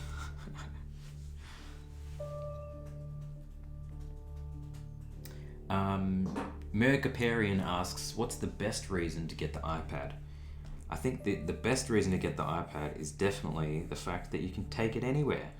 It's so good. Like, I've done work on the plane. Let's go and have a look. I'll show you what I did on the plane. Where is it? If I can find it. That's not it. Oh, this is a mess, this bloody thing. That's not it. Sketches? No, it's in here. It's got to be in here. Here it is. Okay, so I did this, I sketched, inked, and partly coloured. I can't remember if I finished it, but I did most of this guy on a plane, and that is the reason why the iPad is amazing, because previously, before that, what digital art could you do on a plane trip? You know, I mean, without like a laptop and a tablet attached to it, or I think Wacom have like one of their tablets is like a computer in a tablet, but they're heavy and they're big. An iPad is just like so easy. It's so light. I'm not trying to sell iPads, but like, there's no going back for me. My only wish is that they came out with a bigger one. So I've got the 12.9 inch, which I think is the largest, and they've never made a bigger one than that. So that probably like puts people off a little bit, especially professional artists. So like, oh, I can't work on something that small. Well, you kind of really, you get used to it, you know. The pros definitely outweigh the cons.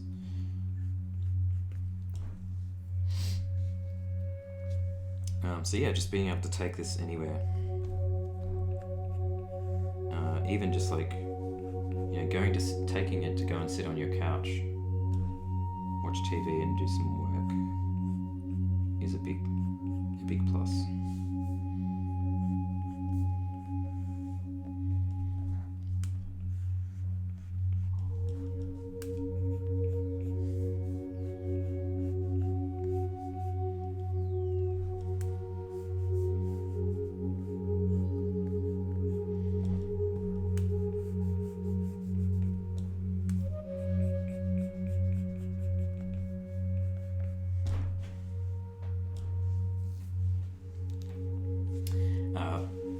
Yeah, but a bigger iPad screen would be really cool. I just don't think they're ever going to do it. I don't know, I hope they do, but I don't think they will.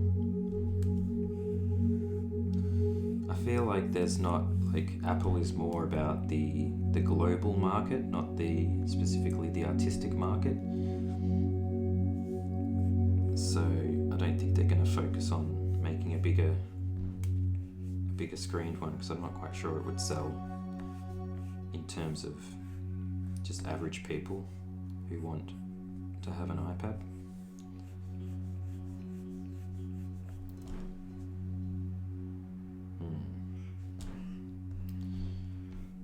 I'm getting a bit lazy with these shoes.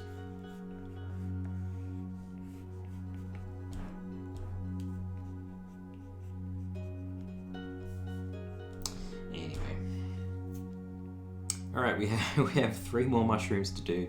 It's probably going to take me like 20 minutes to do this, and then we'll get onto some colour.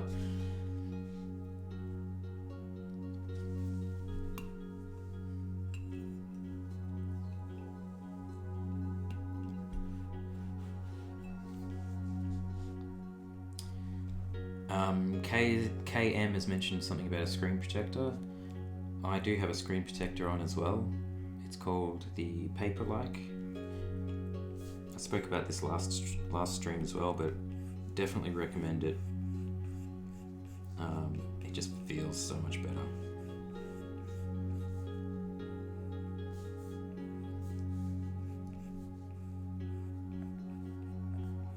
To the point of where, like, I don't really want to use an iPad without this screen protector on it, because it's just so good. It doesn't really feel like paper, but I mean, like without it, it's just glass. Like you're drawing on glass, and that's a very kind of unnatural feeling for me. So don't enjoy glass drawings.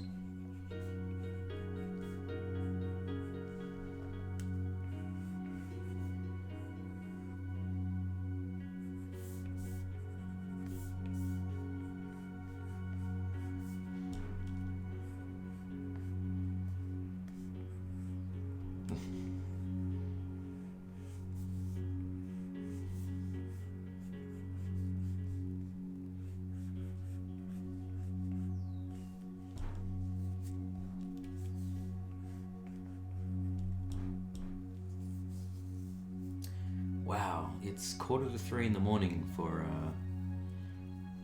Meek van Bokhoven. Feel free to jump in bed. I think it's bedtime. I can't do 3 in the morning. That's just too late for me.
Mimnus asks, do you always ink in black and then colour the lines later?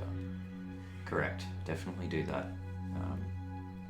Because I don't know what colour things are going to be yet, so I can only really change the line art colours afterwards. That's how it works for me anyway.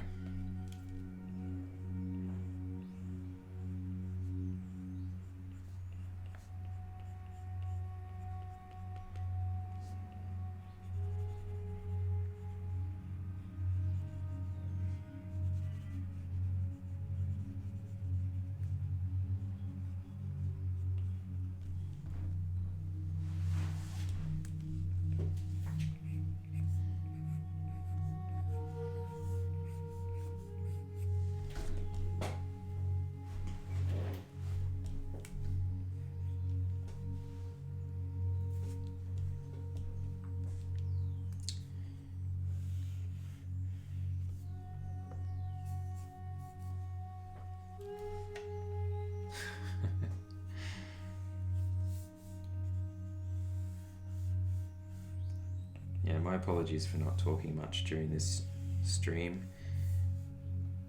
I do tend to zone out, and this music is very, very calming.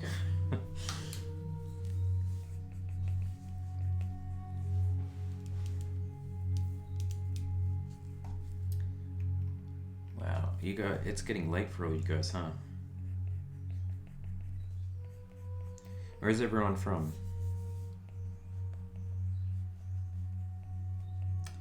Where are you and what time is it? Put it in the chat. I want to know. For me, it is 11:22 a.m. on a Sunday in Australia.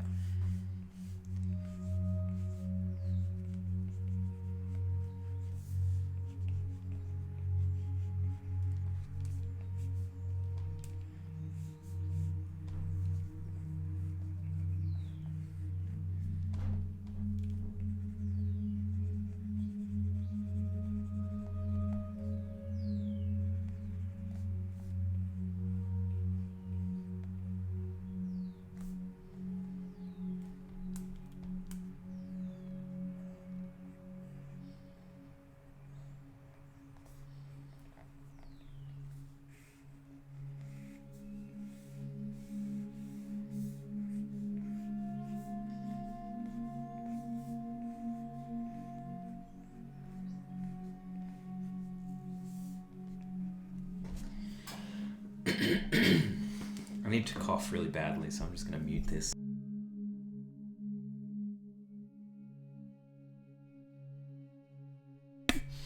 Right, that's better. Oh, okay, so everybody's putting their location and their time. That's cool. Thank you, guys. All right, we've got the Netherlands at 2:32. Can't even talk. 3:23 a.m. Brazil is 10:20 p.m. Holy crap. All different kind of time zones. California is 6:20. Okay, it's not too late. That's good. Massachusetts, can't say that word. 9:23. Right, so it's not too late in America, which is good. Kind of testing out this time zone, this time for streaming. I know it's not going to be good for some people, but for America it seems to be quite good. And most of my followers on YouTube, at least, are American, so I think this is probably a good time. Ed and Lena, thank you for joining, and catch you next stream, hopefully. Poland 3, yeah, see, Europe is probably, I think, yeah, I worked it out, like London was midnight when I started, so it's definitely getting very late for you guys. I think I'm just going to have to do some streams at different times, I think. Vary it up a little bit, give everybody a chance to come in and hang out.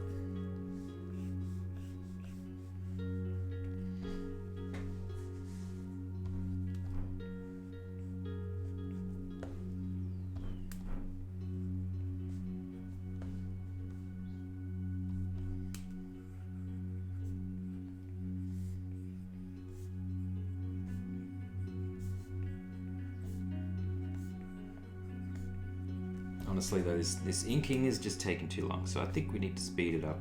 We're almost done. We're almost done here. We've just got one more mushroom to go. Let's get him done.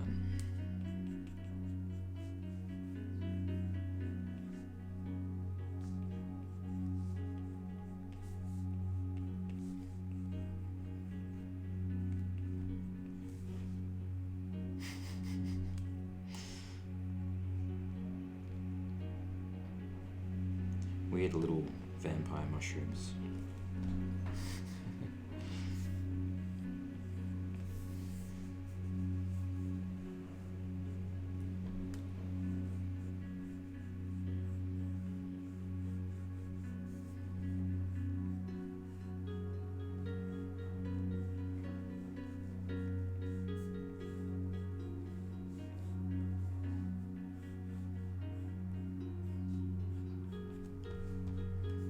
This one is definitely my least favorite mushroom, but can't win them all, can we, I suppose?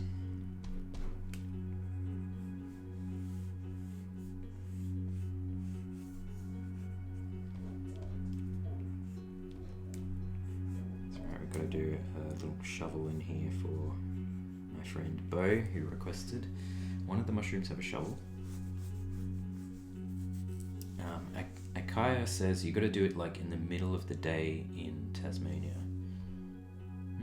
Well, it's almost the middle of the day now.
Alright, I think we're done.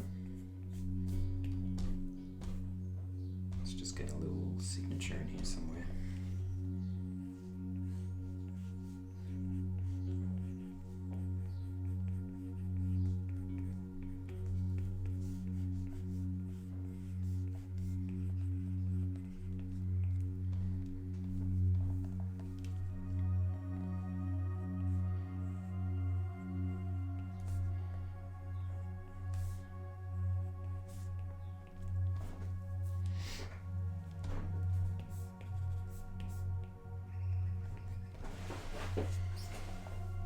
Okay, I don't know how long that took us.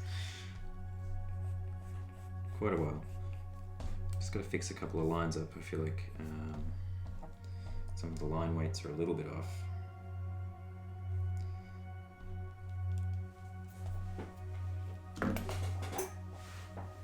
Thanks for watching me ink my gnomes and my mushrooms. Ocean Blue, welcome in. New to the channel, watched your first video yesterday, and well, I appreciate your very kind message, thank you. Luke Mayer says, is it Saturday or Sunday in Tasmania? It is Sunday. Almost 11:30 on a Sunday morning. Yeah, this one would be a very kid-appropriate colouring in, I think. Fallen Star says, how did you come up with your signature? It's evolved over the years. It used to be like, jeepers, how can I even do it? No, it wasn't like that. It was like, I can't even do it anymore. It was something like that for a long time. Who remembers that signature? Let me know. But now it's progressed to something like this, which I like much better.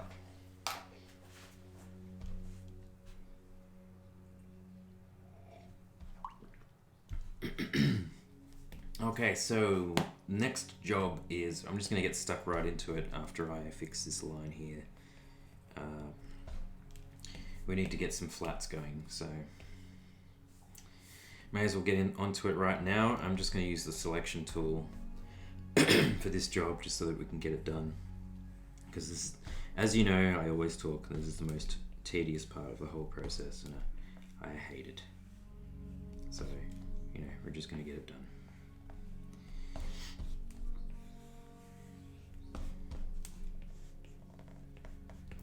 And hopefully I can answer some questions while I do this. Ashley, welcome in. July Unicorn, thank you. Hello. Hello from Austria.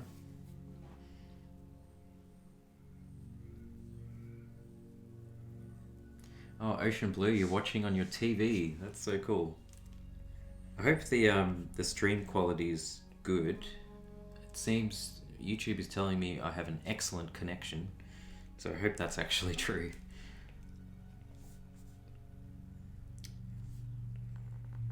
You never know. I never know what you guys are actually seeing, but hopefully it's coming out okay.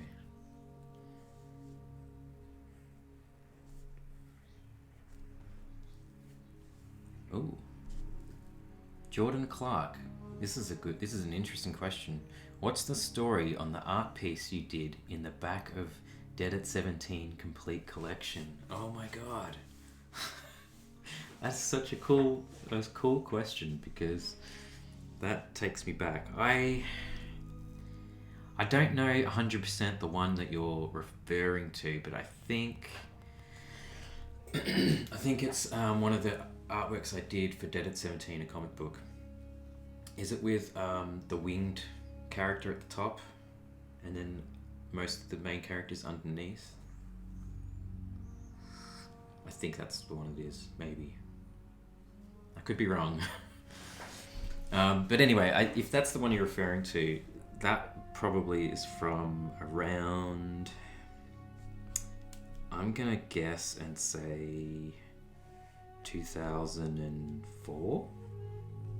I don't know. It probably says, if you have the artwork there with you, Jordan, you could probably check. There'd probably be a little signature on there that says what year that was actually drawn in. That'd be very interesting.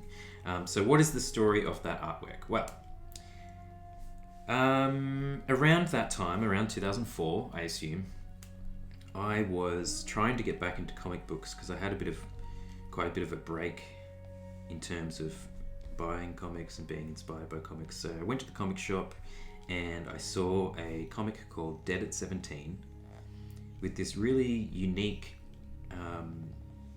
unique art style, and it's a comic book about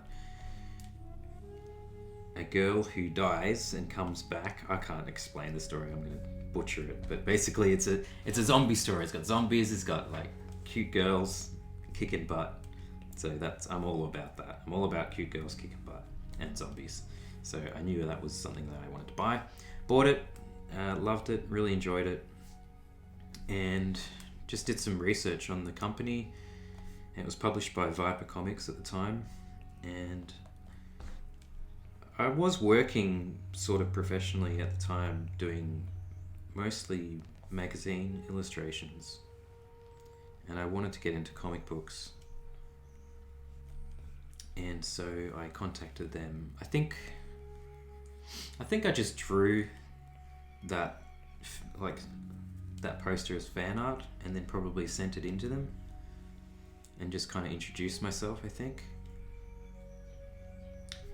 And so that was a really good thing to do for me, I think, because I did end up doing a little bit of work for them, which was good and bad, because they ended up being quite a shitty company. Sorry, not sorry, Viper Comics. Sorry, not sorry. I did a lot of work for them and they never paid me, so screw you guys. But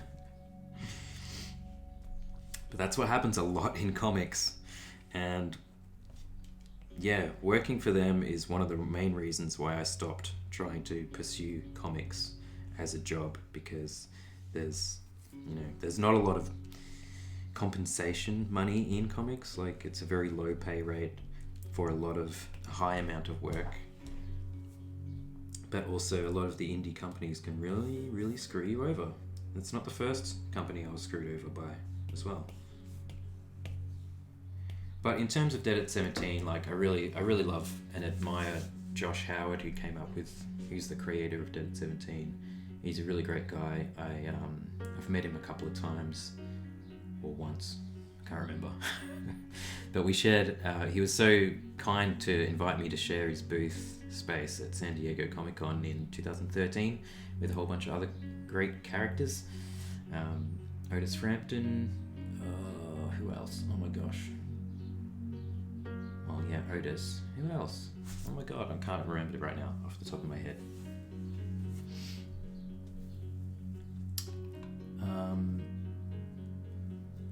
Nara in the middle with the winged guy below. That's the one, Jordan. That is the one.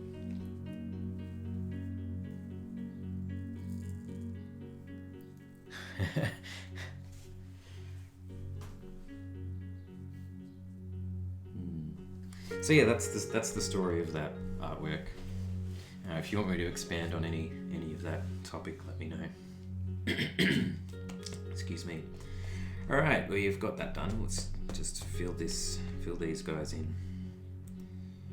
I wonder how much time we've been spending on this. We'll have a look in a minute. I reckon we're probably over 2 hours at this point, maybe 2.5.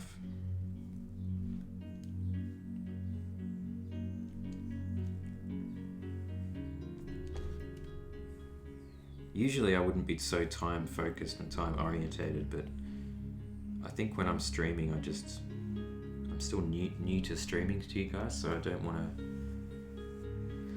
feel like I just take so long to do everything, you know. I'm sure you guys don't actually mind.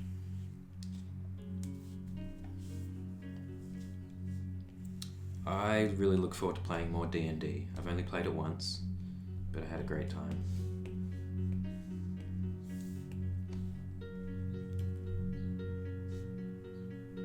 I need some more D&D friends. And we need this pandemic to be over so we can do it properly.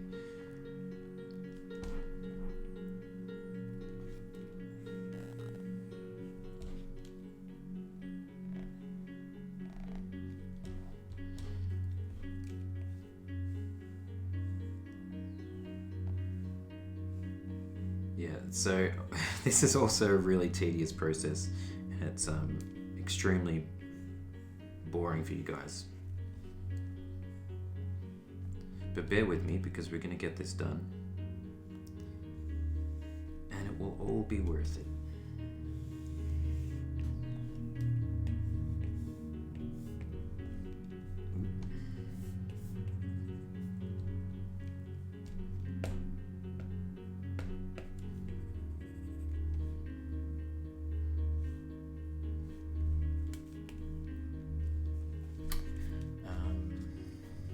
Jordan says, thanks for sharing, no worries, man. He has yet to meet Josh, but he has been really kind in the emails. Yeah, Josh is a really great guy. Like, I have seen a little bit of T-Bird and Throttle, but I haven't actually read it, so I should get onto that.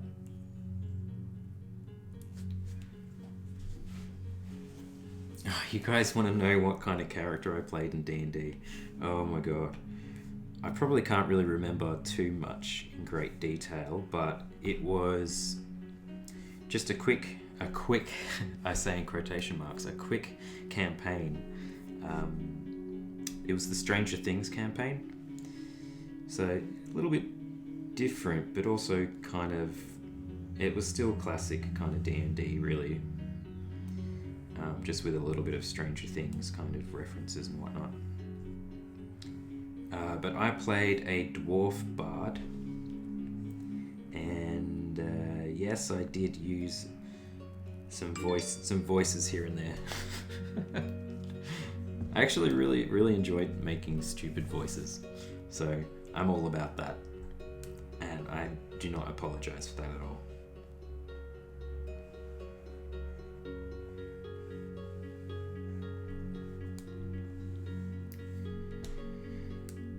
But anyway, I can't really tell you like specific stories about the campaign because I can't really remember.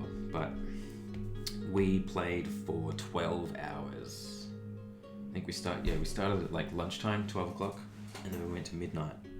It was intense, but it was good. It was good fun. I don't think any of us really expected to do it in one session, but we kind of, once it gets to about 10 o'clock at night, and they're like, you're almost finished. You may as well just finish it. So we did.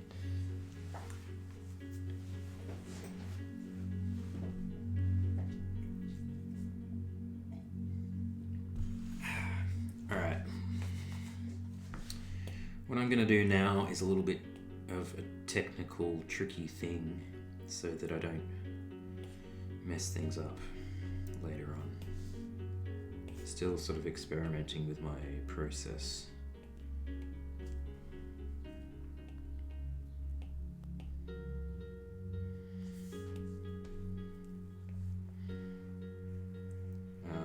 Because my lines are see-through, I've just duplicated the layer. It's probably going to be a little bit hard for you to see, but this is it without the layer on. This is with the duplicated layer, so it's just made everything like really dark and filled it out. I only want that to be on the outlines of the characters, so I'm just going to quickly go in here and, because I still like my texture and the fact that it is a little bit see-through, but the only place where that comes into being a problem for me is basically on the outline of characters, where you can see through it and it just looks a bit ugly on the edges, and I really don't like that. So I'm just experimenting here. This is the first time I've ever tried this technique, but I'm just going to kind of like select the insides and I'm going to delete it so that those lines on the inside still retain that sort of texture. Okay, I don't know if you can see that, but there you go. Let's turn it on and off. It's just made the outlines a little bit more solid, which I think is a good thing.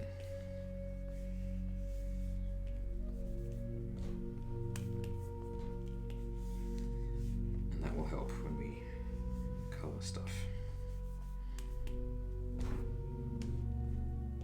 That'll do. Alright, now I'm going to merge them, and I'm going to do one more thing, which is duplicate that. I'm going to duplicate this as well and turn it off. And I'm going to merge the lines with this silhouette shape that I'd made, and fill it. So now basically the fill shape matches exactly to the edge of the layers. The line art, if that makes sense. So no line art is going to go over the top of the fill shape. Technical stuff. Grey Dawn says she's playing a Tiefling Warlock. That sounds awesome. I do like me some Tieflings. I find them quite interesting.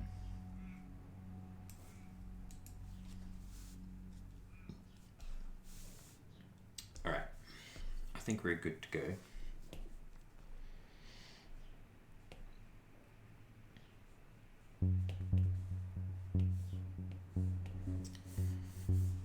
Now it's just a matter of starting to fill in these colours, so I'm just going to colour pick this guy.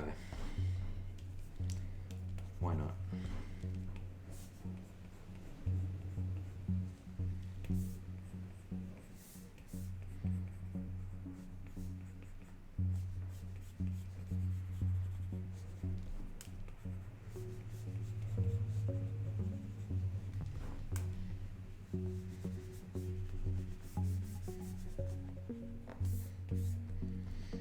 Actually, you know what I might try and do is,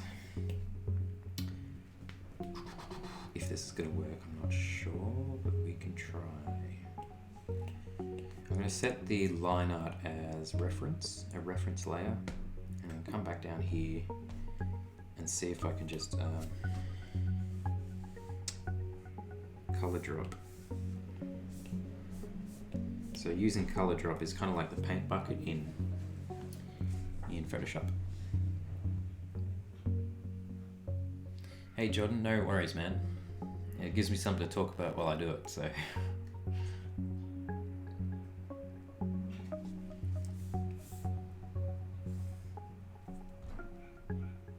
kind of works but doesn't work.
I think I have to be careful using color drop, to be honest, because it's not gonna, it might leave some ugly things behind. It's not too accurate.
go for a really light hair color.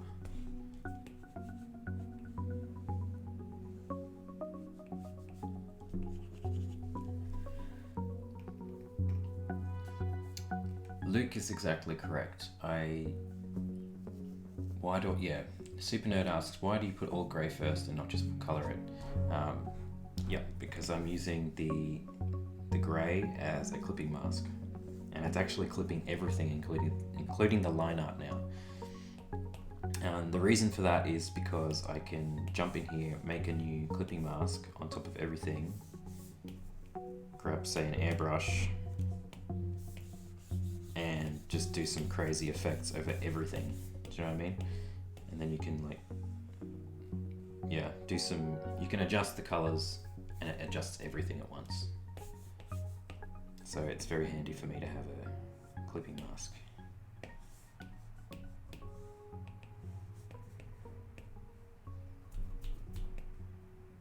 Oh, I was doing that on the wrong layer too.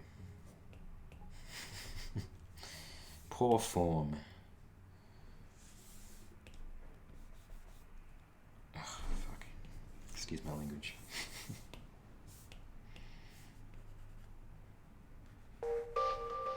Right.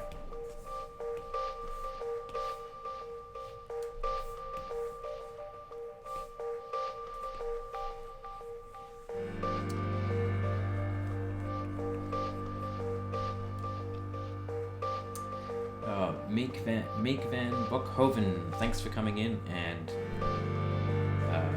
have sweet dreams. I'll see you next stream maybe. KM also. Oh no, Meek wasn't leaving. KM is leaving. Thanks for coming in. Appreciate it. And thank you all for staying and watching. Oh, now I can see. I've been on for 2 hours and 49 minutes. There you go. I reckon we should try and put a deadline on this. What is it? It's 11:50 now. I think by 1 o'clock, so about in an hour's time, I want to get this finished. I think that's doable. We can do that.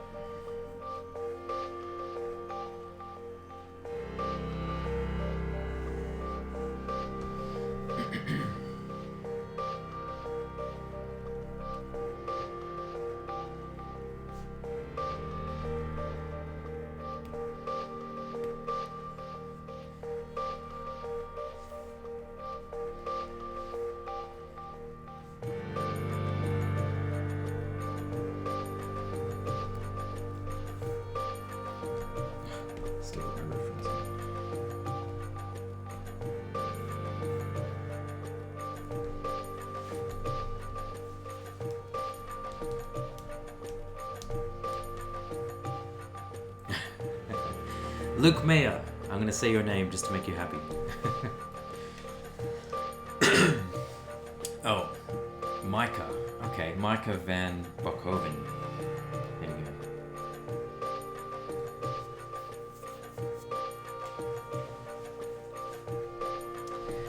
Good night, Kay. Take care. See you next time, hopefully. Thanks for staying with us.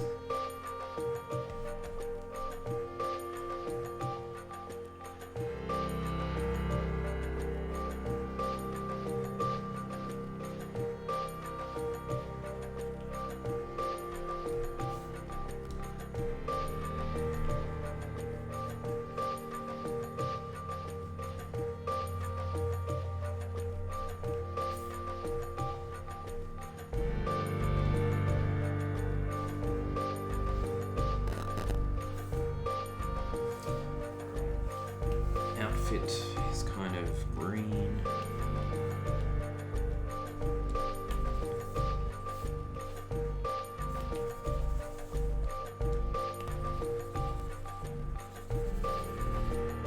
Oh, I missed some here. Very easy to miss things.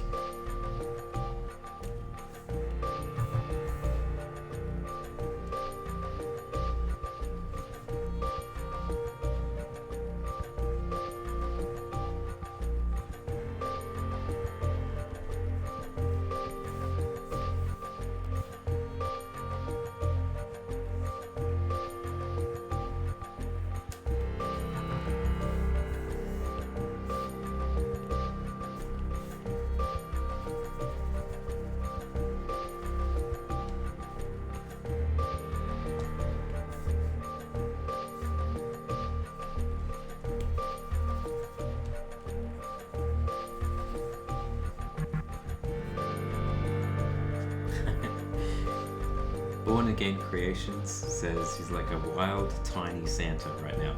I don't know what it is with all my characters looking like Santa at the moment. But somebody mentioned that my storyteller looked like Santa. And strangely enough, they said that he looked like me as well, like an older version of me. My friend Eleanor said that. I don't know if she's still in the chat, but I found that kind of funny. I think Eleanor said it, for sure.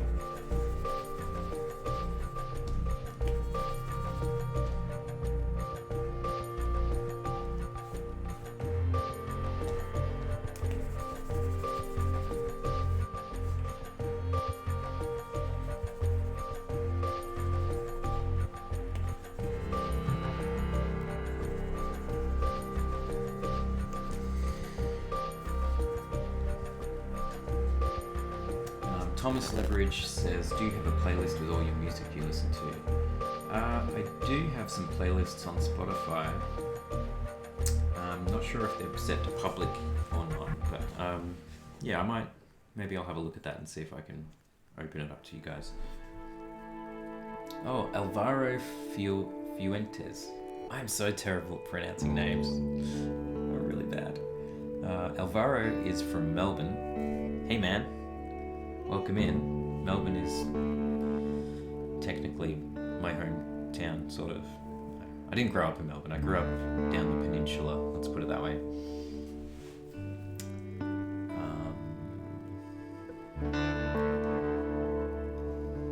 Yeah, Anthony Wilson is correct. I have a list of 30 prompts. Not all of them are going to be live streamed.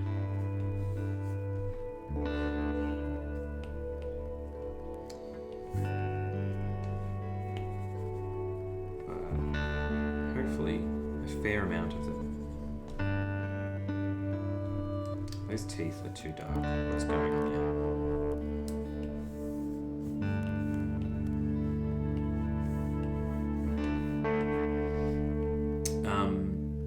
But yeah, well, I had a thought that just popped into my head. There's something I can talk about. One of the great things that is going to come from doing all these 30 illustrations is it's going to make me streamline my process. So, and I know this from example or from experience because working on Crystal Clans, which is a board game I did for Plathead Games, I can't remember how many illustrations, almost 200, I swear. Almost 200 illustrations, roughly between 4 and 8 hours each illustration. And some of the illustrations had like 5 characters in them, so it was a massive job. But I had to do that whole job, and 200 illustrations all in the same style, all in the same process, and I had to be consistent. Now that job really made me level up. I knew it would, and it really did, because I had to confront lots of things that I wasn't confident in, like crazy poses and stuff. Thankfully, they did supply some pose references and some things that they wanted, which was really helpful. But man, I learned so much from doing that job. Hey Prin, welcome in, man. Music is a bit loud, can't hear. Is that true for everyone else, or is it just Prin? Could just be Prin. Yeah, I'll tell you what, I'll turn it down just a little bit. Just a little bit. Okay, that's weird. You guys need to tell me this stuff. I can fix it. So yeah, working on Crystal Clans was definitely a game changer for me. So I feel like doing these 30 illustrations the same way in here is probably going to level up some stuff too. So doing a big art challenge or something definitely has its advantages. Now, what was I up to? I forgot what I was doing. I fixed his teeth. He needs some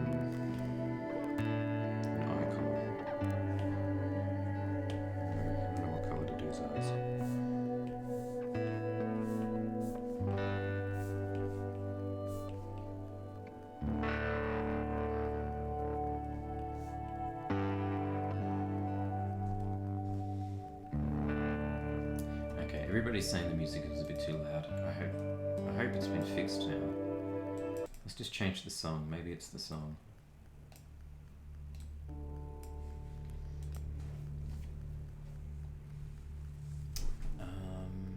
Crazy Monkey says, have you ever been to New Zealand? I've never been. I really want to go. It's definitely on my list of places to go. When we can go places. For sure. Oh, I can't hear this song at all. This song is very quiet, so I'm going to turn it off. If the music gets too loud again, can you please let me know and I'll fix it.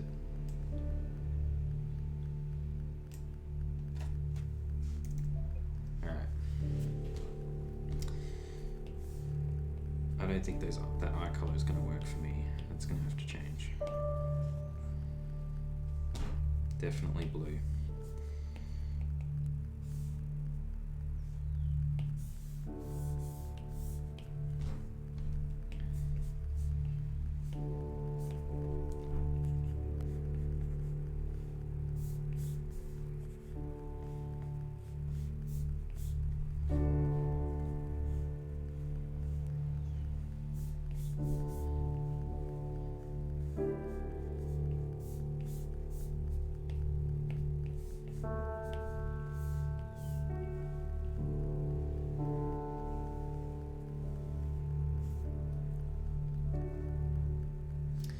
Yeah, New Zealand looks really, really pretty.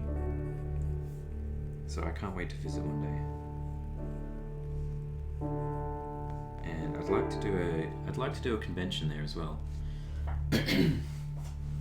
Armageddon Expo used to be held in Melbourne when I lived there.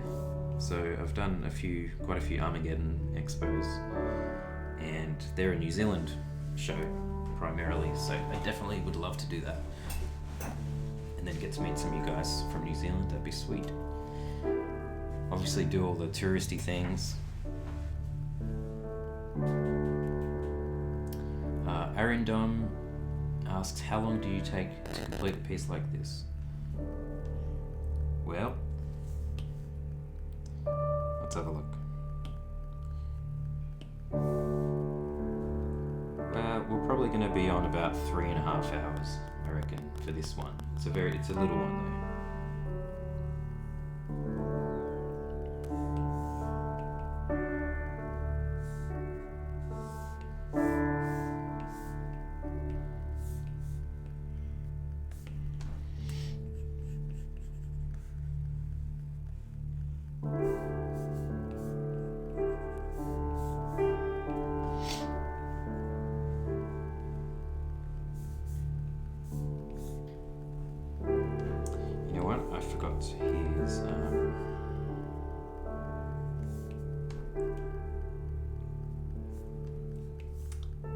His fingernails.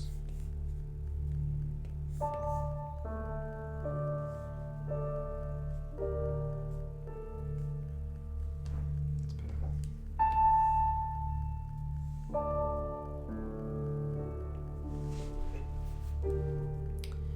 Question is, what color should we do our mushrooms? If you have any suggestions, please let me know. Oops.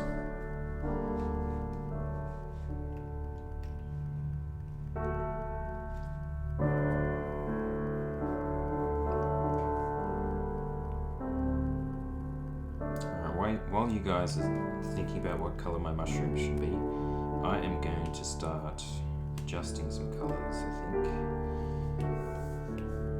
I think his pant color needs to change.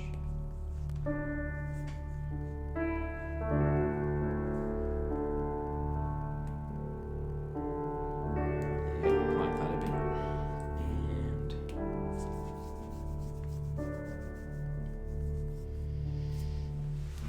And Super Nerd asks a question.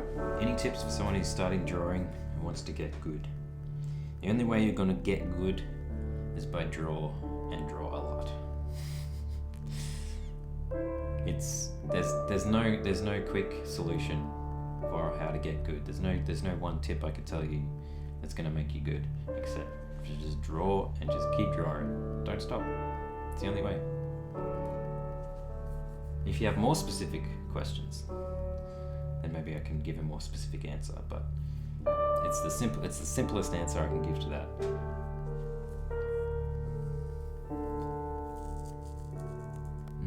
Orange, pink, blue, purple, pink. Yeah, I feel like maybe a bright color is probably going to work.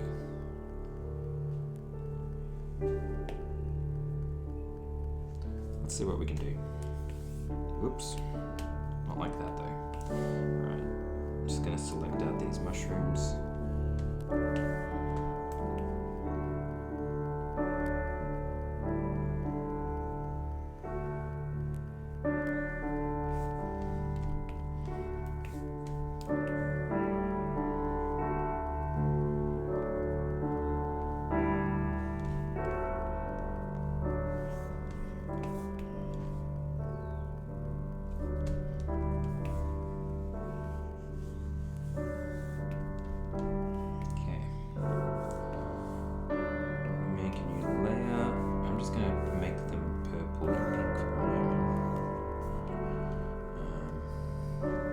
Suggestions do we have? Blue, purple, pink, orange, red, green, grey. Gosh, so many different suggestions. Classic red and white. The classic is probably going to be the most recognisable.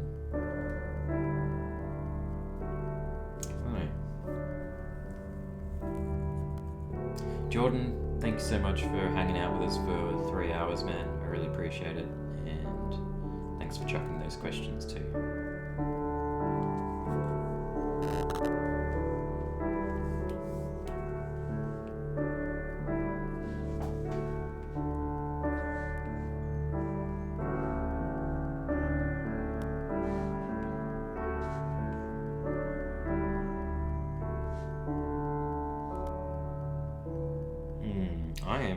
I don't know what colour to do these guys.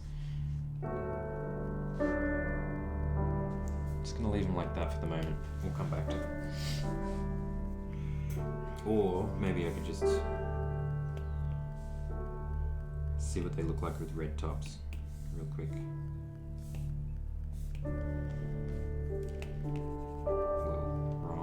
Wrong brush.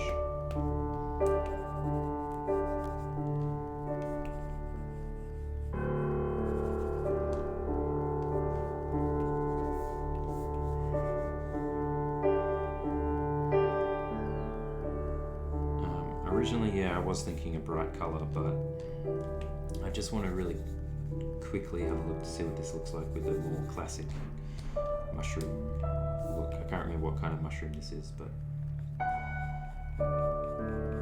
if you know, let me know. I forgot what they're called.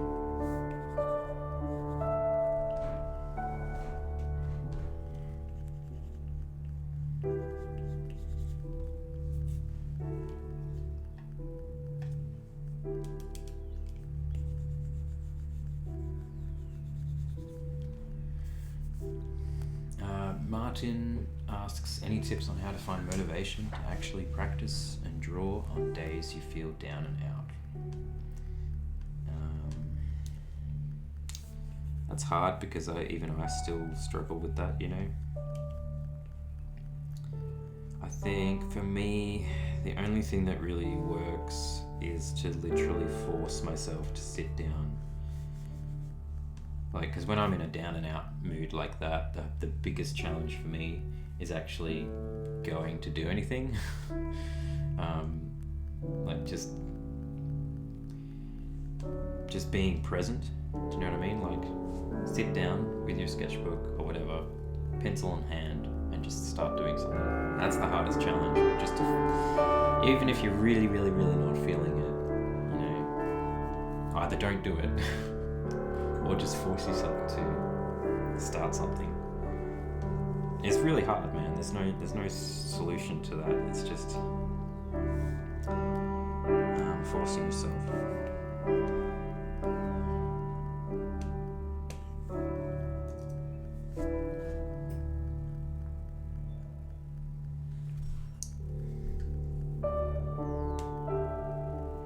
Right, I'm not not quite sure how I feel about the mushrooms.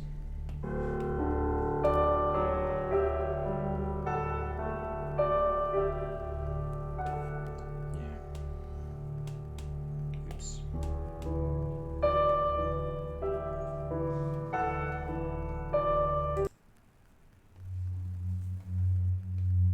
Music got too loud. Yeah, it did, didn't it? Thanks, Anna.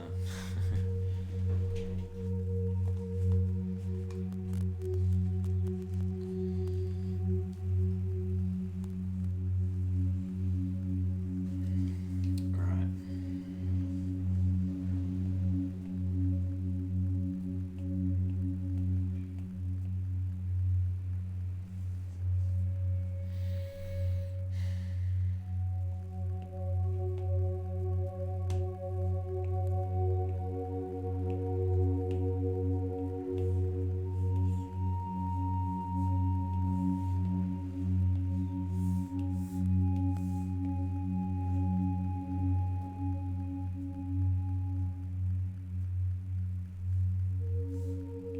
I think crazy blue mushrooms might be okay.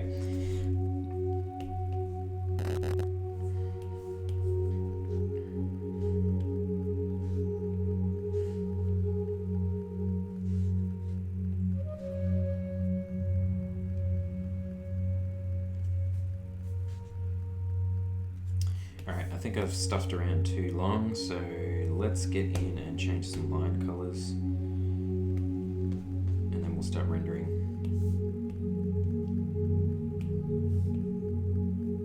So I'm going to do his beard. And I've just colour picked his actual beard colour. I'm going to go in and I'm going to change it to something quite vibrant, I suppose, maybe a little bit darker.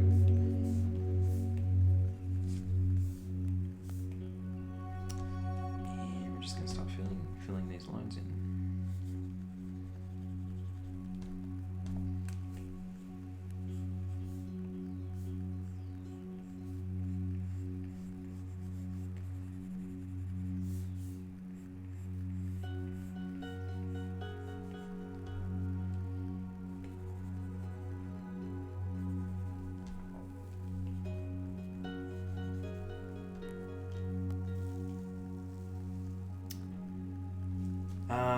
Depends what you mean by simple shading, Ocean Blue. I would say I'm probably going to be going fairly simple because the character is quite small compared to the rest of the big illustration we're going to put him into.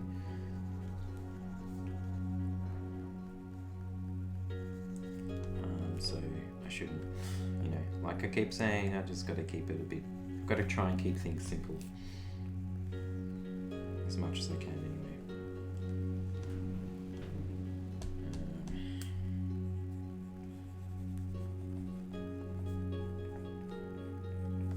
Let's just do these lines here.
Oh, Anthony Wilson says the blue mushrooms are known as indigo milk caps.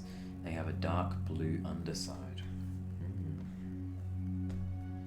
Okay. What are they called again? Indigo milk caps.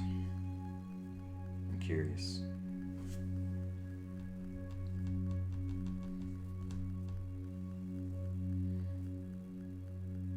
Oh yeah.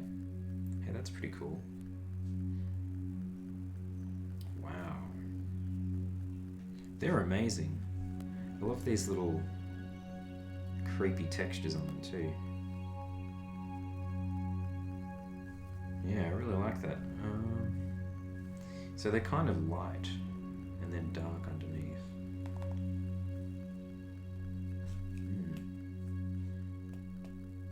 I think I need to change that then, hey? Can we...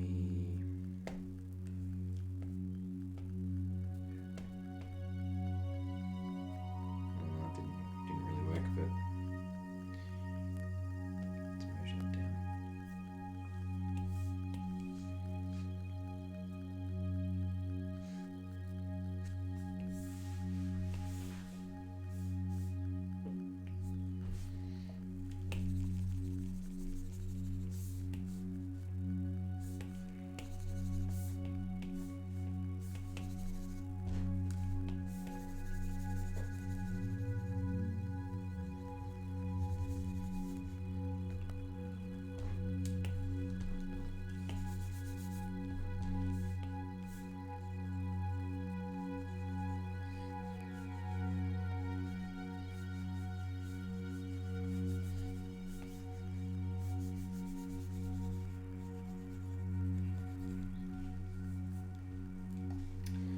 Super Nerd says they find it hard to get their pictures and imagination on paper and to add details and not be bland.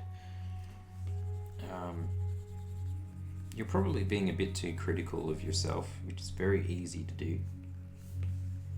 Most of us who draw are very critical of what we do, and it can be a real bummer, you know. So my advice would be, don't be too critical. You can be a little bit critical because, you know, you need to be able to learn and understand where you can improve, but don't ever let your critical thinking make you really upset and make you stop drawing, because that defeats the whole purpose. That's not useful criticism. That's not useful self-criticism, I should say. What was I saying? Yeah, just, you know, keep drawing, keep practicing. Recognize an area that you want to improve. Don't get bummed out about it, but think of it as a challenge and think, you know, how can I work on this one thing that I feel like is really bothering me? You know, because there's ways that you can do it. You know, you can get better and learn new stuff. It's not impossible.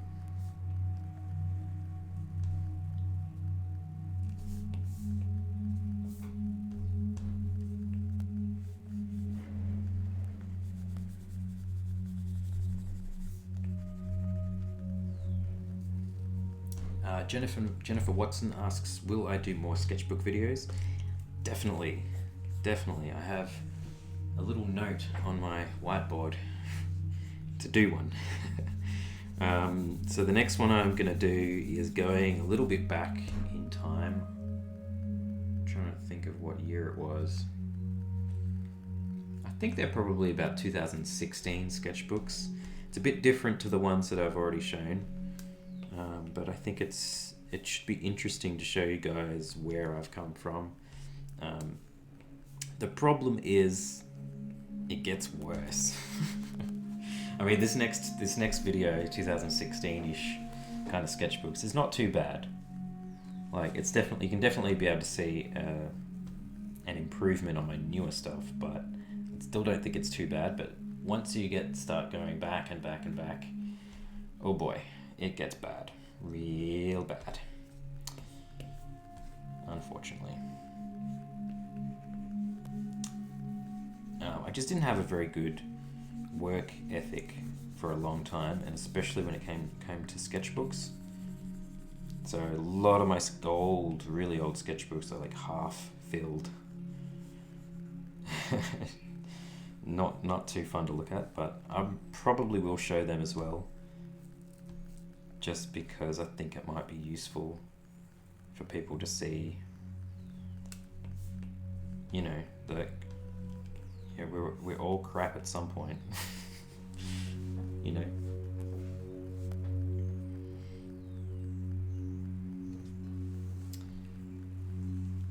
Crazy Monkey thinks the mushrooms should be on fire.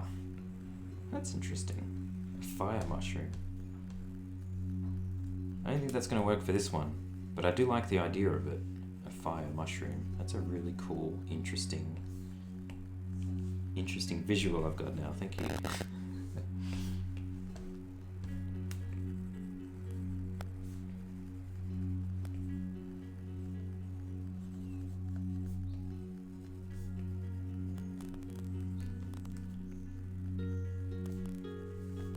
Alright, how are we doing for time? 12:20 p.m. We've got till 1 o'clock to finish this. I think we're going to be just fine. I reckon in about... I reckon in about 15-20 minutes we might be done. Because all the hard work's pretty much done. We just need to add the shadows, highlights, finishing touches, that kind of stuff. All the fun bits. Luke Mayer asks, do you make a living off of drawing, or do you have to do jobs? Do you have to do side jobs? Yeah, this is my job. Basically, I have a part-time job I've been doing for a year. I didn't do it for the money. I did it for... I just wanted to get out into the workforce and be amongst people because I've been self-employed for I don't know how long anymore, 15, 16 years. Yeah. It's been a very up and down process. So I can sit here and say I've been working professionally since I was 18. But in reality, I think when I was 18, I was living with my parents until I was like probably in my early 20s, you know? So I had a little bit of privilege there. My parents put up with me for a little bit, too long. But that definitely helped, like, establishing an art career kind of thing. Not having to worry about, you know, living by myself or whatever. Yeah. But, yeah, it's been an up and down process for sure. Like, there's been times where the business has been going really well, and then sometimes not so well.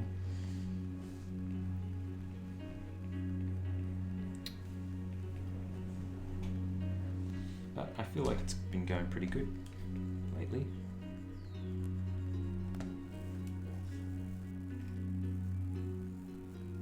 Super Nerd says, maybe the mushrooms could be taking his gold coins.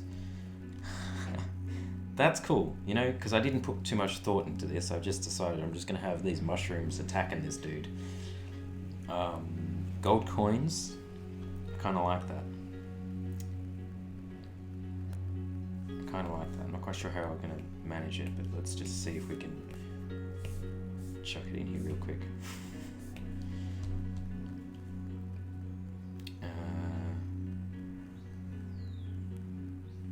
Could we have like a pocket and some coins falling out?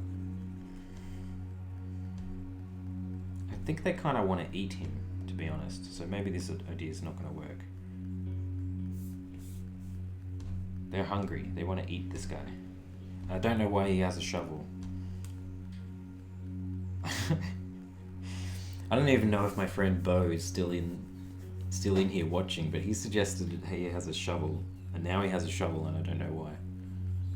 So I'm going to blame Bo for that one. There you go. We could coins. Maybe crystals would have worked better.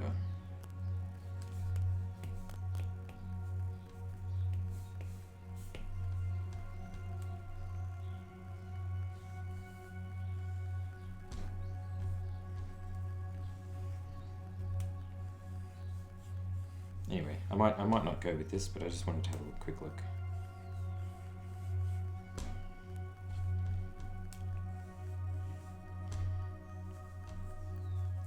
We might turn them off. We'll see.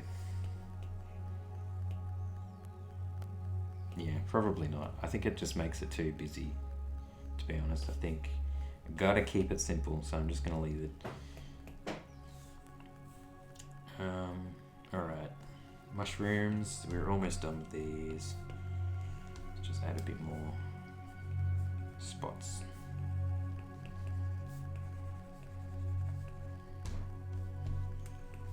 Oh, and teeth. We need teeth.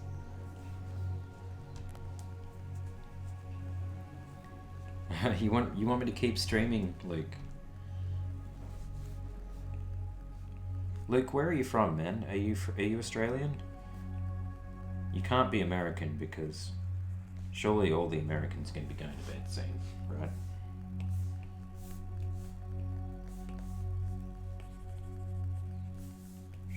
Surely it's bedtime. No, I don't know. You guys stay as long as you want. I'm not going to tell you to go to bed.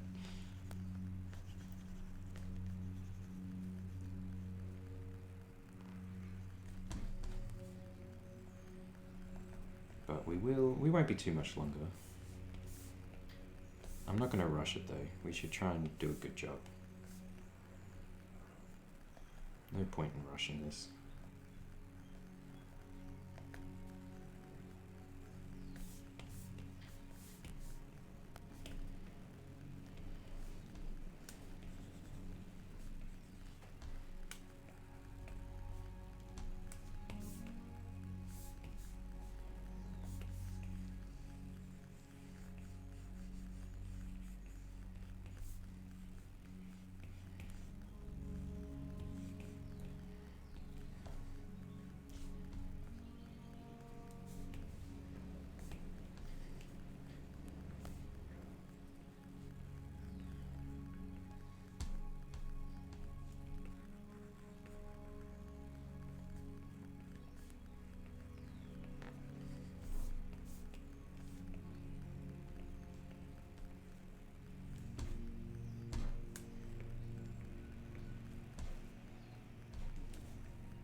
The fourth prompt was not streamed, Diego. Nope. Oh, actually, it kind of was, but for the most part, no. I did a very random stream on Twitch of the last portion of the colouring of the storyteller, and I'm not sure. I haven't really checked Twitch, but I don't know if it's saved. I don't think it is saved. So that was just a very impromptu kind of test of Twitch. Disco, thank you for staying past your bedtime.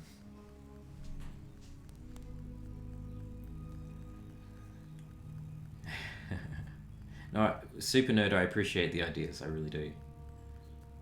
Even if they don't end up working, I do appreciate thinking about things differently is always good. Wow. 4:28 in the morning. Oh my goodness. Spencer Bird, any tips on how to draw a nose? Well, not really. I'd have to stop what I was doing and try and draw noses and show you what to do, and that's not what this stream is about. Maybe I can do some how-to videos or something, I don't know. Okay. We're almost done. We're just going to change some lines again. I think we'll start with our mushrooms.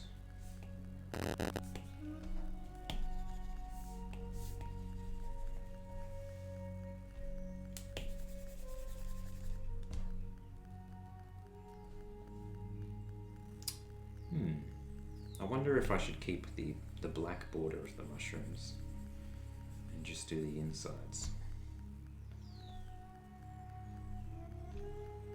I don't know.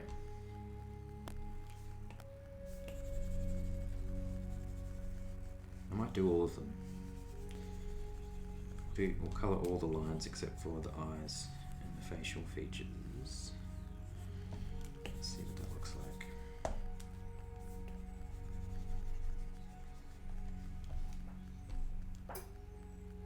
Yeah, I kind of like that.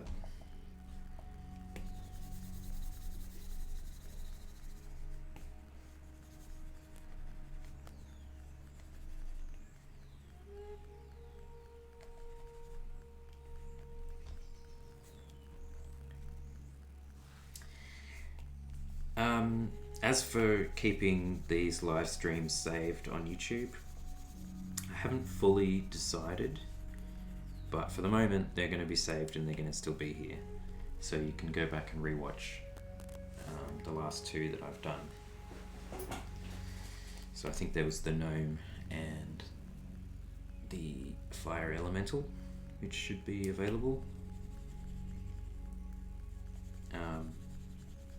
But yeah, I haven't fully made up my mind if they're going to stay forever, because I might be doing some more specific how-to, sort of more professional kind of instructional videos down the track. And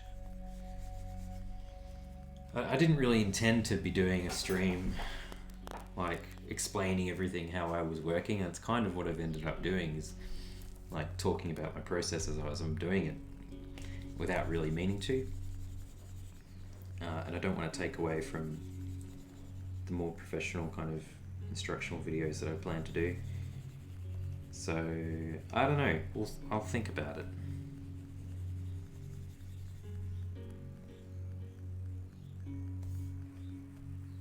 I also need to keep some stuff and make some things very exclusive for Patreon as well,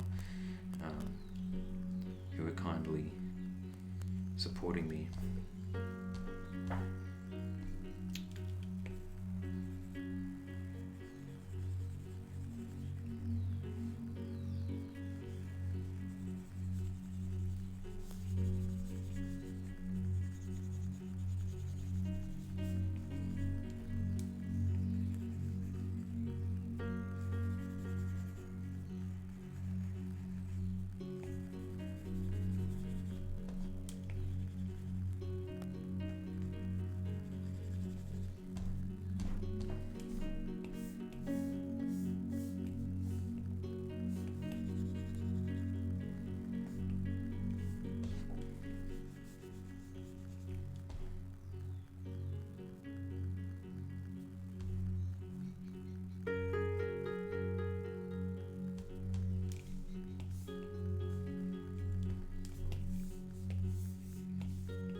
Alright.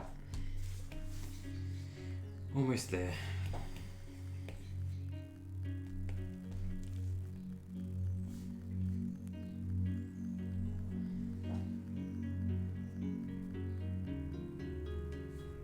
Probably need to add some ground, I think.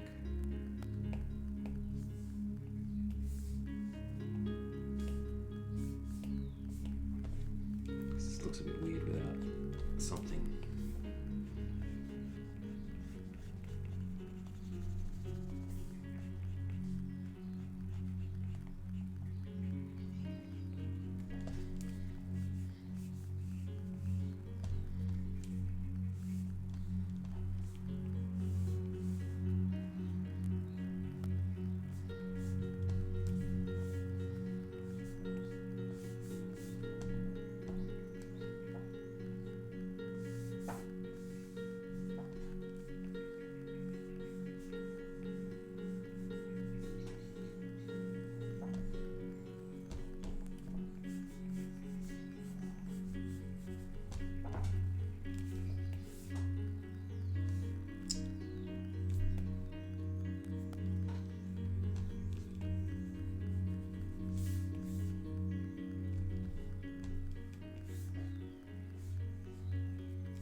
Talking about art school?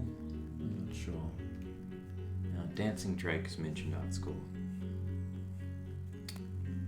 I think there's a lot to be said about being self-taught. You know, there's a lot you can learn just by yourself, and online, you know, just seeing what other artists are doing. There's a lot you can do by yourself, it really is. But that doesn't mean you shouldn't go to art school, for sure. Like, I'm sure there's experiences and there's things that you can learn that you can't do by yourself.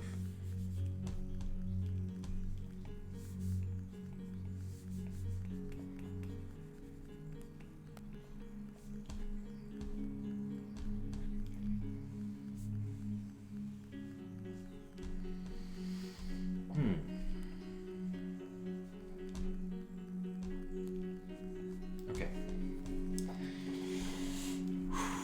Okie dokie. What are we gonna do here?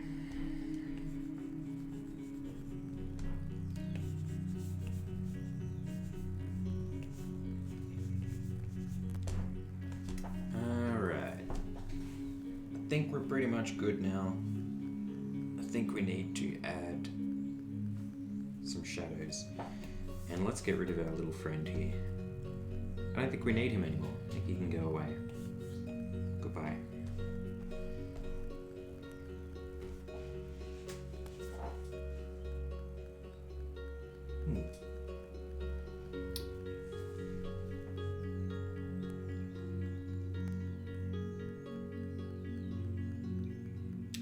Yeah, Fallen Star may be correct that if you need to get into a certain career path, then maybe the credentials could come into play.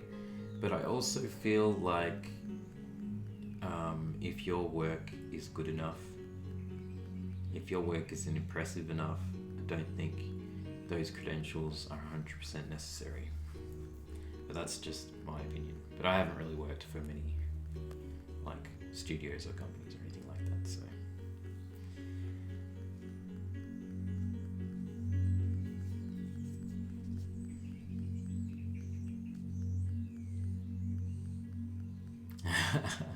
J. Eduardo Lopez. Yeah, he blinks a bit too much, doesn't he? I think I might spend some time and make some new animated graphics. I think that could be really fun, especially for Twitch, because Twitch comes up with these little notifications when like people follow the channel and whatnot, and you can like add some animated stuff. It'd be cool to like draw a little mini me. Mortimer Duncan can make a career in India as well if I can draw. I don't see why not, but I don't really know much about India, so yeah, I can't tell you. I don't know. As long as if you have an internet connection, you know, apart from the fact the dollar value and that sort of economy stuff, like, and the cost of living, you have the internet, you can pretty much work anywhere these days.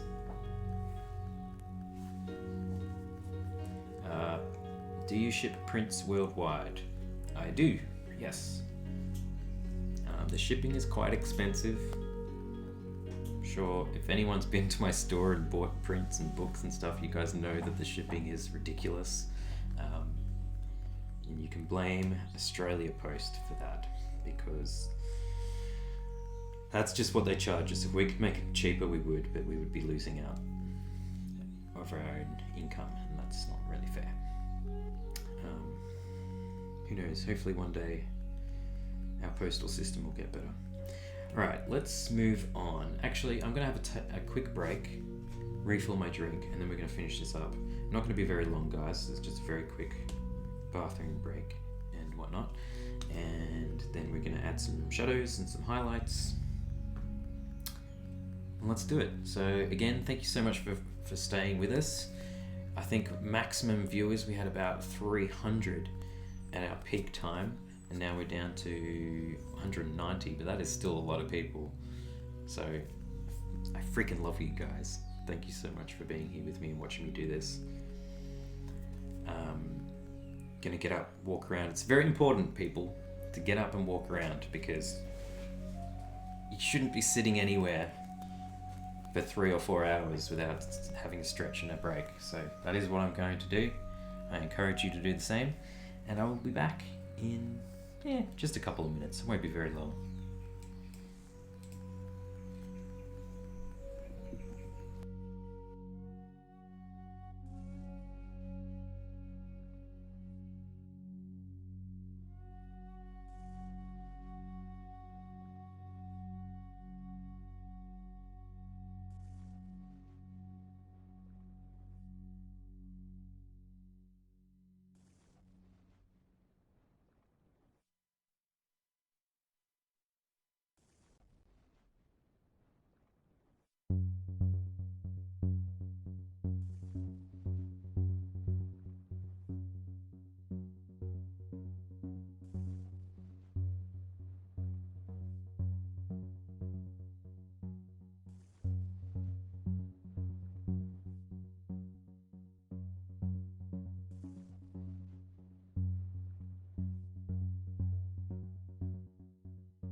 back. Hello. Thanks for waiting for me.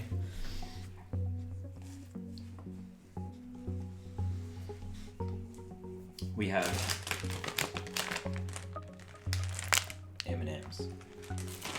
Oh gosh, I hope that's not going to get me demonetized or whatever. Let's just ignore that. You didn't say anything.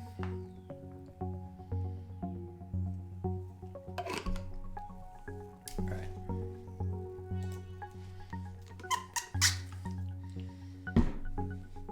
I'm back.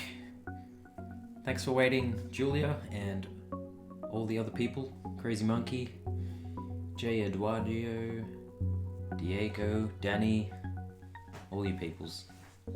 Let's do this. Alright.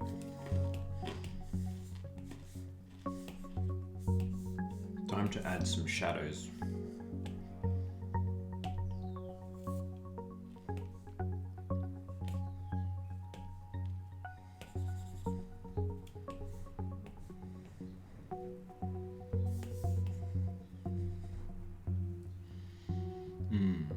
Light source.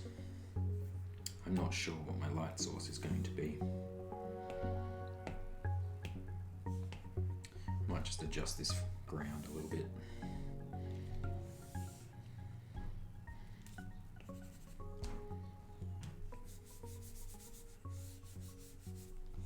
That's a bit better. Yeah, my light source. Oh boy.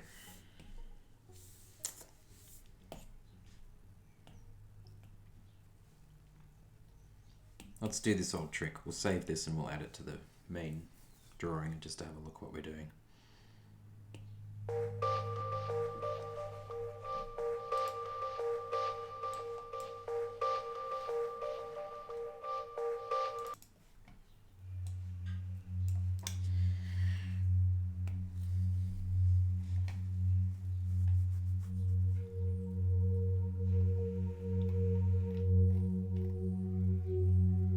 Noodles. I love noodles.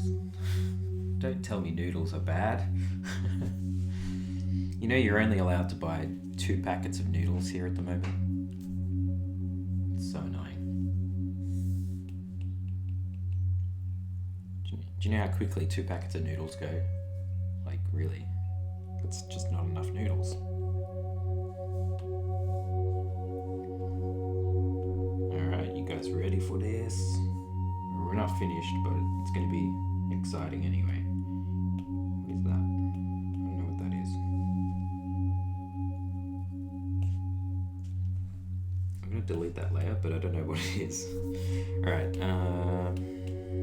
let's add... Oops, yep. Let's add this guy. There he is. Like I said, not finished, but I just want to check the light source that we have going on here.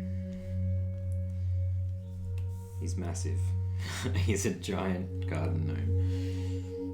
Let's pop him down here. See how small he is, guys? Like we can't do too much detail.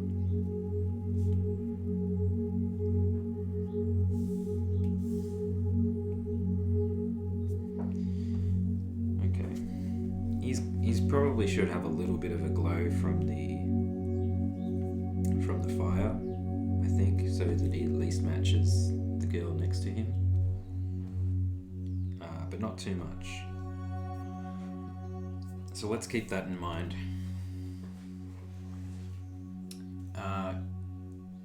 Kalek asks, what resolution is my gnome painting? Probably 300 DPI. 300 DPI. 2,300 pixels. Hey, there you go. It's not massive, but it's big enough. Ish big enough, I think.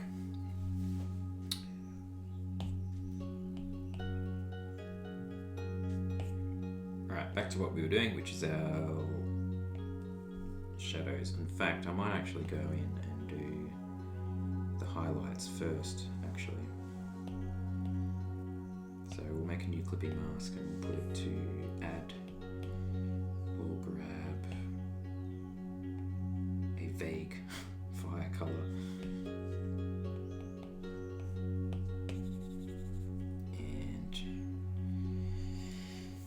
figure out a little bit of the lighting here.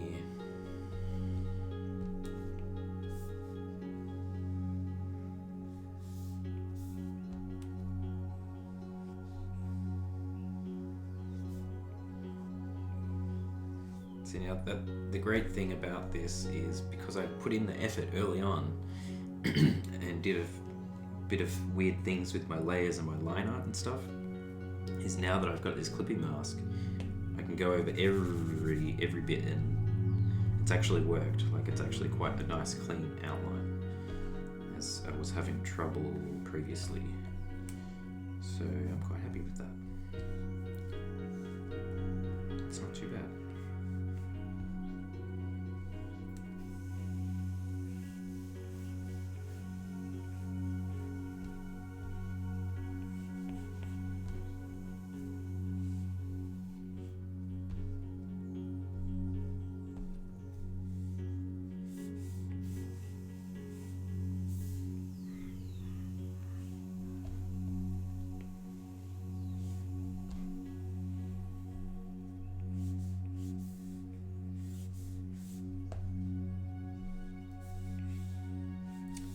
That looks weird. The yellow orangey colour set to add goes completely white on the blue. I was not expecting that. It's okay, I'll come back and fix it.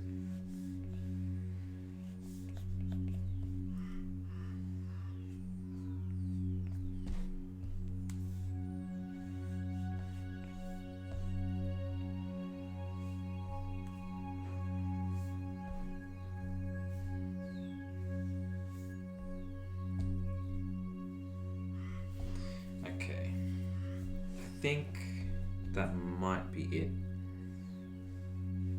because I don't want to overdo it. It's just a little bit of a light that's going to be bouncing off from the fire. Glowing mushrooms, they might glow, but I might have to add that later on. I might do that later when I've got everything in the big picture. I'm going to go in and do some tweaking and stuff. So.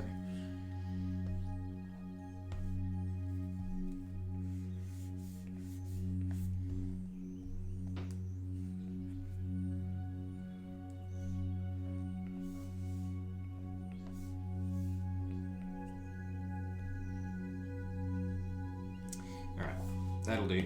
Let's do these shadows.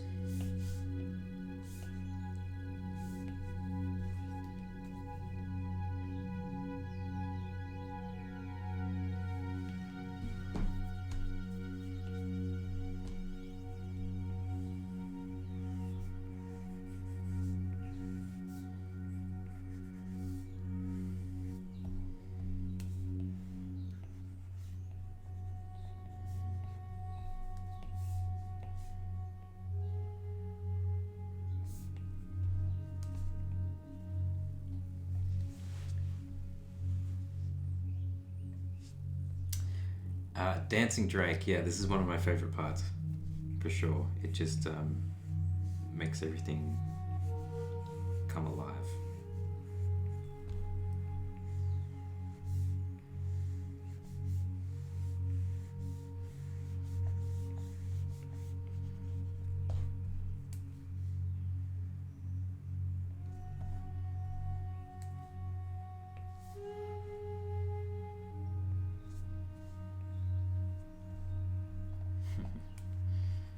So satisfying too, just to make things pop.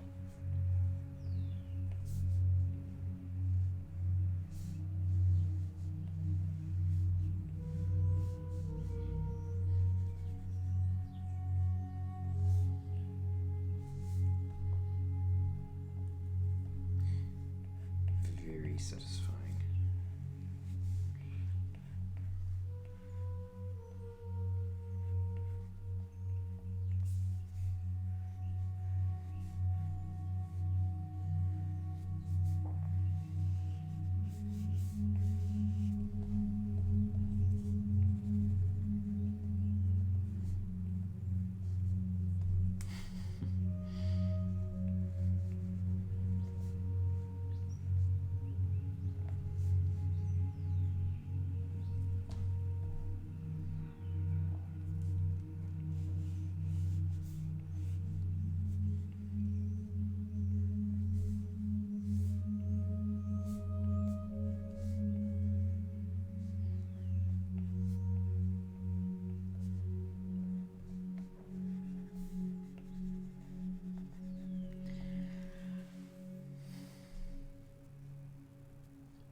Duga Fire. I am using Procreate on an iPad Pro. Andrew Taylor, no problem, man. Thanks for sticking with us and tuning in. Sarah Santana says, like he could be on a t-shirt all alone with the mushroom and it will be a story. Oh wait. It is interesting to see that he is part of a composition, but he is a composition in itself. Yes, that is one thing I'm kind of trying to do, is make sure that these illustrations sort of work just by themselves, but also hopefully are going to work with all the other characters as well. That's my challenge for myself. But of course, with this art challenge that I'm doing, you guys don't have to do it the way I'm doing it at all. So, but it's been really fun to see everybody's different interpretations.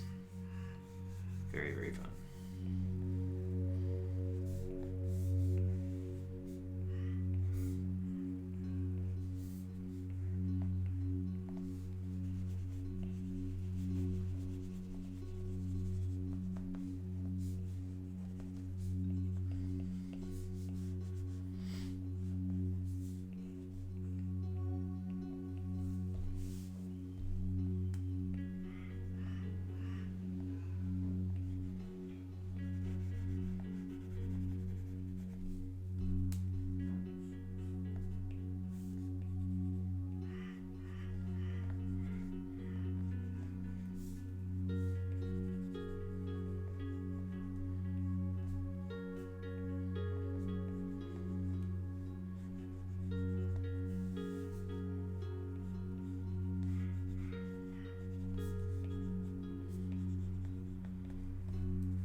Sarah Santana, yeah. Everybody is chilling at the fire, and except for these guys. Actually, there's going to be a few more characters who are not quite chilling. There will be a giant fighting a tree monster dude in the background. So I can't wait to do that one.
Slowly but surely, we are reaching towards the end of this stream.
All right.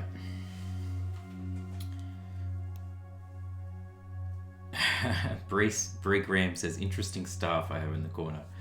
It is a little bit interesting, isn't it? Yeah.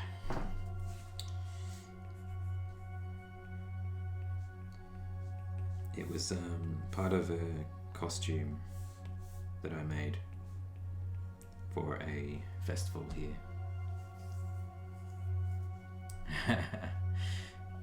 You like the mushrooms, Anna? I'm glad you do. Thank you.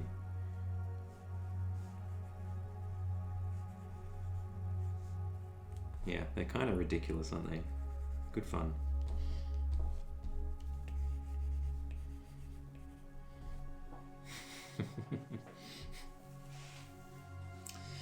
Cool. All right. I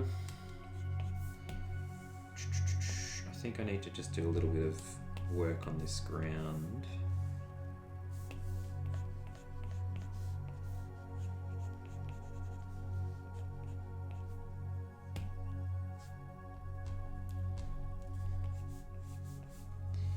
Which again I'm gonna have to redo, so I don't want to put too much effort into it here.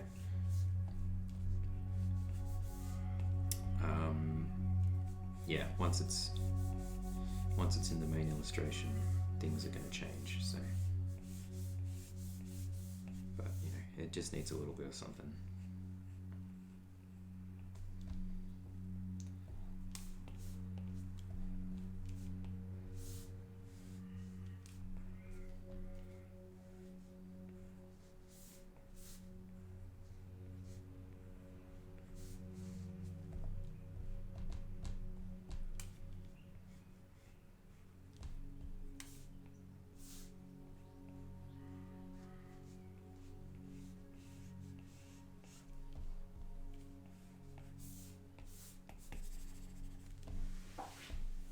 Okay.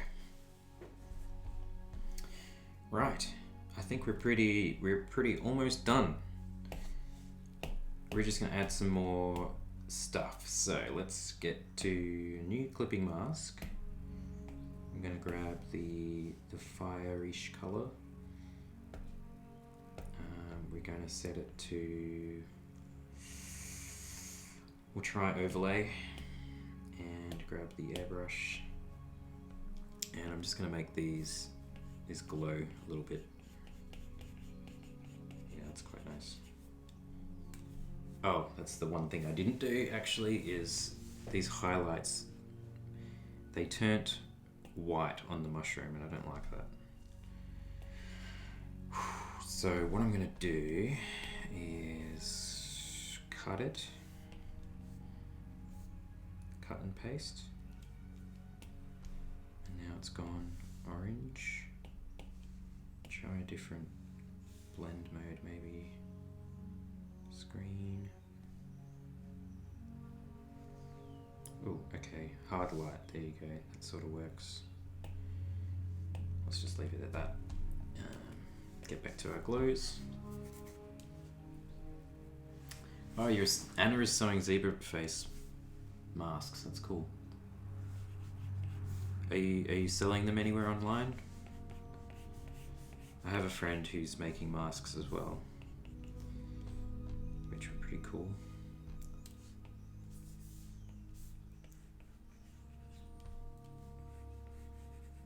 Oh, I just adding glows is just like so satisfying. There's just something about it. Something about it, you know.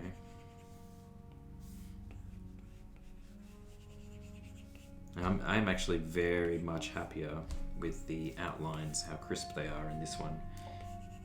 It's making me feel much better about this whole process.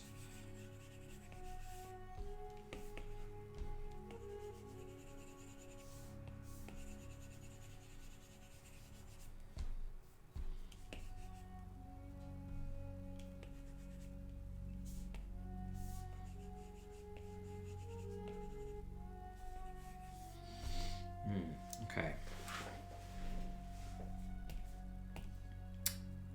I might might add another overlay layer. See what we can do with these mushrooms.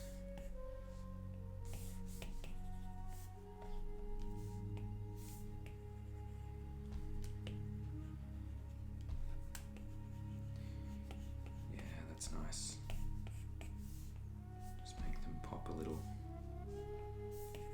bit of glows.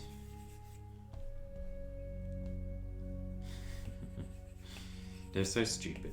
Stupid mushrooms. I like stupid mushrooms. Except I have gone over my gnome here. That's not good.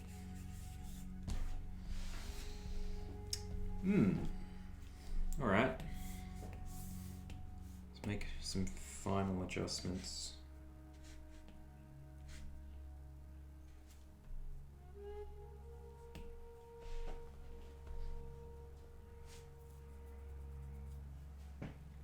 What do you guys think?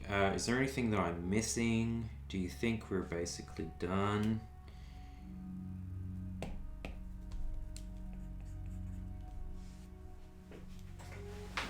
Anything else you think I should add?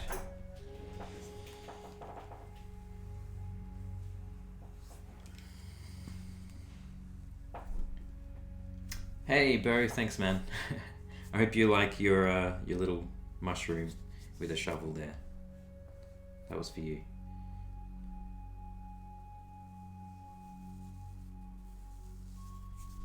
Electric Cookie asks, how many hours in a day did I draw when I was a teenager? I couldn't tell you that. I don't remember. Probably not a lot. I used to draw a lot in school when I probably shouldn't have been. So, you know, getting a bit of sketching done during the day in my exercise books. And then my favorite thing to do as a teenager is I would grab, this is a bit silly now because I wouldn't do this now, but back then I would ride my bike down to what we call a news agency. I'd buy the biggest bit of paper I could find, really quite thick. I'm talking like huge, you know, like A2 sort of size. And that would be the thing I'd be working on for the weekend. Yeah, I didn't have much of a social life. But that was like the best thing ever. So, you know, on a Saturday morning, riding down there, buying a bit of paper, rolling it up, writing it home, and, you know, just lying out all my comics and just like thinking of something to draw that would be inspirational, putting some awesome music on, and just losing myself for the whole weekend. Often I would end up just getting very angry too, because I couldn't draw as well as I wanted to when I was a teenager. So a lot of frustration involved there, but a lot of good times too. So I can't remember why I'm talking about that. So mostly on the weekends, but, you know, I probably didn't draw as much as I should have, you know. Okay, there's a teeny bit of shading near the mushroom that shouldn't be there. Ooh. Okay. Let's have a look. I think you mean this bit here.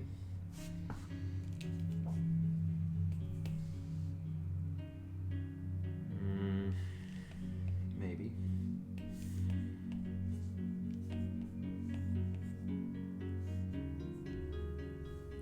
If that's not the bit that you meant, feel free to let me know.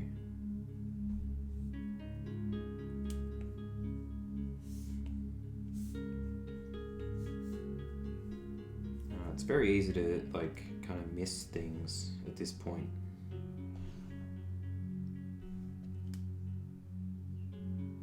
Yeah, I don't know. I think that might have been it.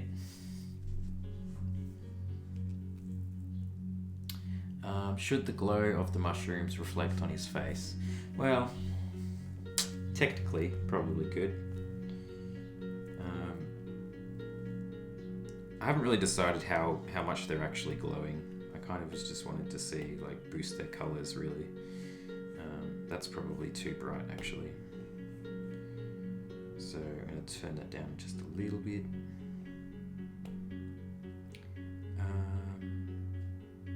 Yeah, look, it could, but I don't really want to get too complicated with this because, like I said, it is very small. If I decided that they're going to be actually glowing, then I will reassess a bit of that. I mean, I could try and do some now, I suppose. Although we are over schedule. I did say I was going to finish at 1 o'clock. Let's just see what we can do. Maybe just a really, really subtle light.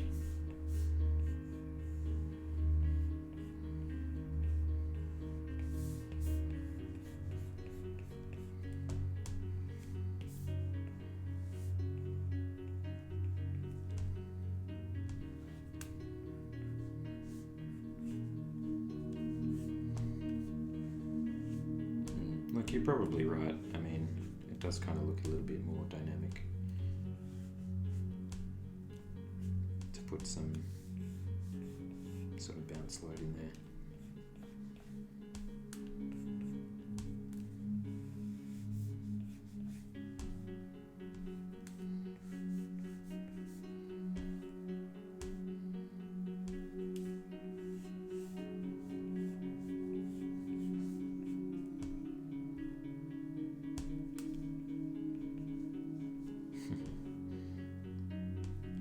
Yeah, it helps a little bit.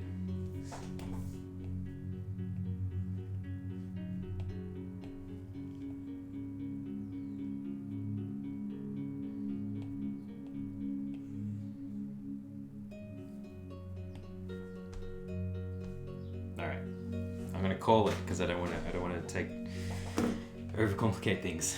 Let's see if I've missed any messages.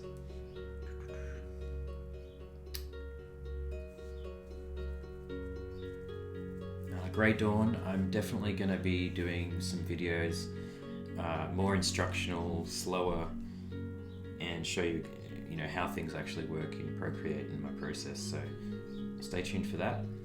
Bree, thanks for staying, and take care. Prin, Prin says, "Where can I get your brush set?" I think he's just being cheeky. I think he actually knows where to get it from, but you can get my Procreate brush set on my website, so martinableart.com, and click on the store and then click on digital products. It will be in there, and it's also on Gumroad and ArtStation. I'll have to get you guys specific links if you want them, but hopefully that should be enough to find them. The best place to buy them, honestly, is from my online store, because that way I get the full amount of money. Otherwise, Gumroad and ArtStation do take a percentage of the sale. So the store is the best place.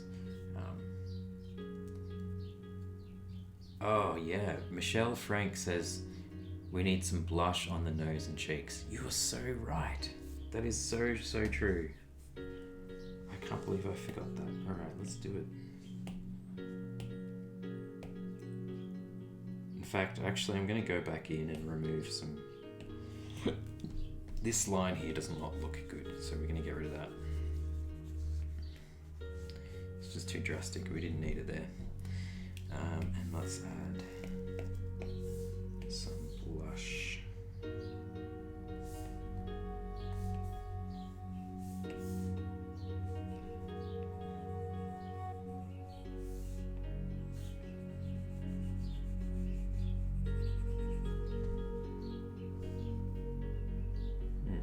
Hopefully that works. Or we could do it a different way. We could turn that off and we could go for a more sort of weird cartoony look. Which is, might not work, but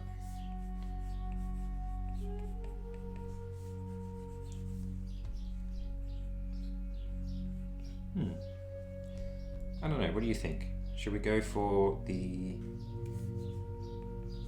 hard look like that, or the airbrushed look? Tell me what you think.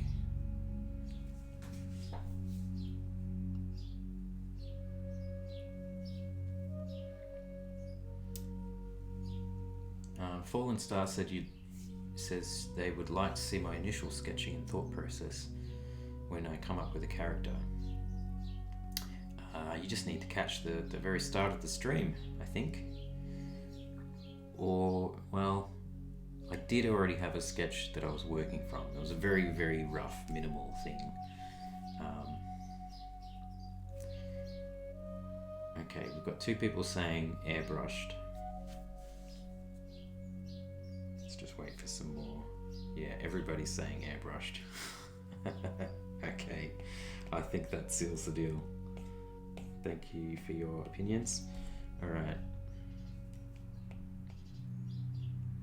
Okay, I think we're good. I think we're done. I'm just going to do what I do every time we do this is we're going to chuck it into the big illustration and then we're going to call it. So we'll save it. Now that's a PNG.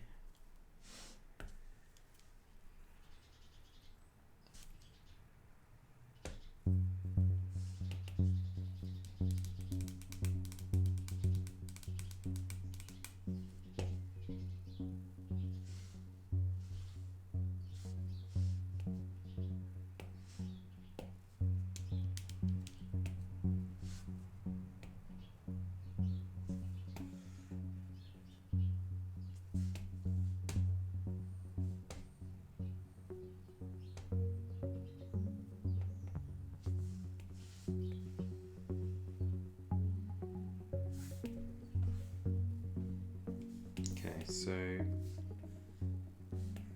I will probably have to do some adjustments to make sure that this works with the rest.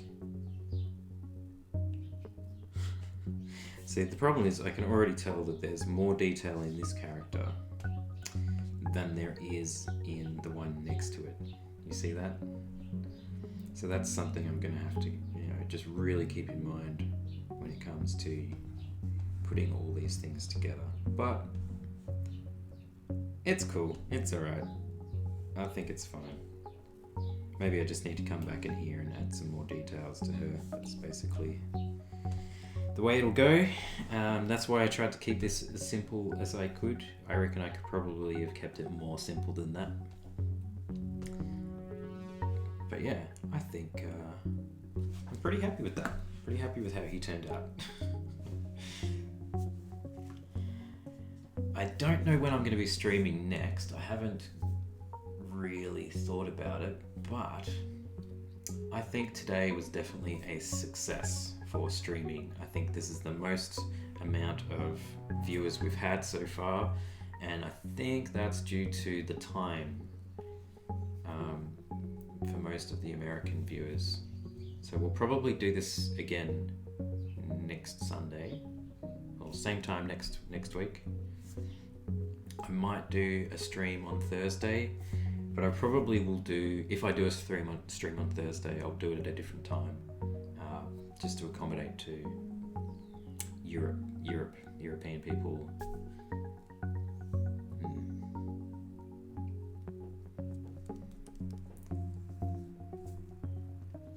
Anthony Wilson says you could darken the box and background of the storyteller to push the gnome and the mushrooms forward. Yeah, that's definitely something that will have to be looked at in the future. Especially like here with these guys, that I'm not really happy with how they're working at the moment. I think that this engineer needs to probably be darker at this point. That's a headache for another time. I'm going to leave that headache to the very last when I've got 30 things to deal with. It's going to be awesome. It's going to be a good challenge to try and make all that work. So once again, thank you so much everybody for joining me. I think you've all stayed up way too late, so go and get some rest. Have a lovely sleep. And for everybody else, have a great rest of your weekend. And yeah, I'll speak to you soon. Thank you so much, guys. I'll post this gnome on Instagram in the next half an hour. And yeah, thanks so much, everyone. Love you guys. You're the best. Seriously, and thank you all to the people who donated through this stream. I don't have a list of names now. I wish I could thank you again, but you know who you are, so thank you so much. And yeah, thanks for joining, and thanks for all the questions. I appreciate them. Good night, guys. Take care.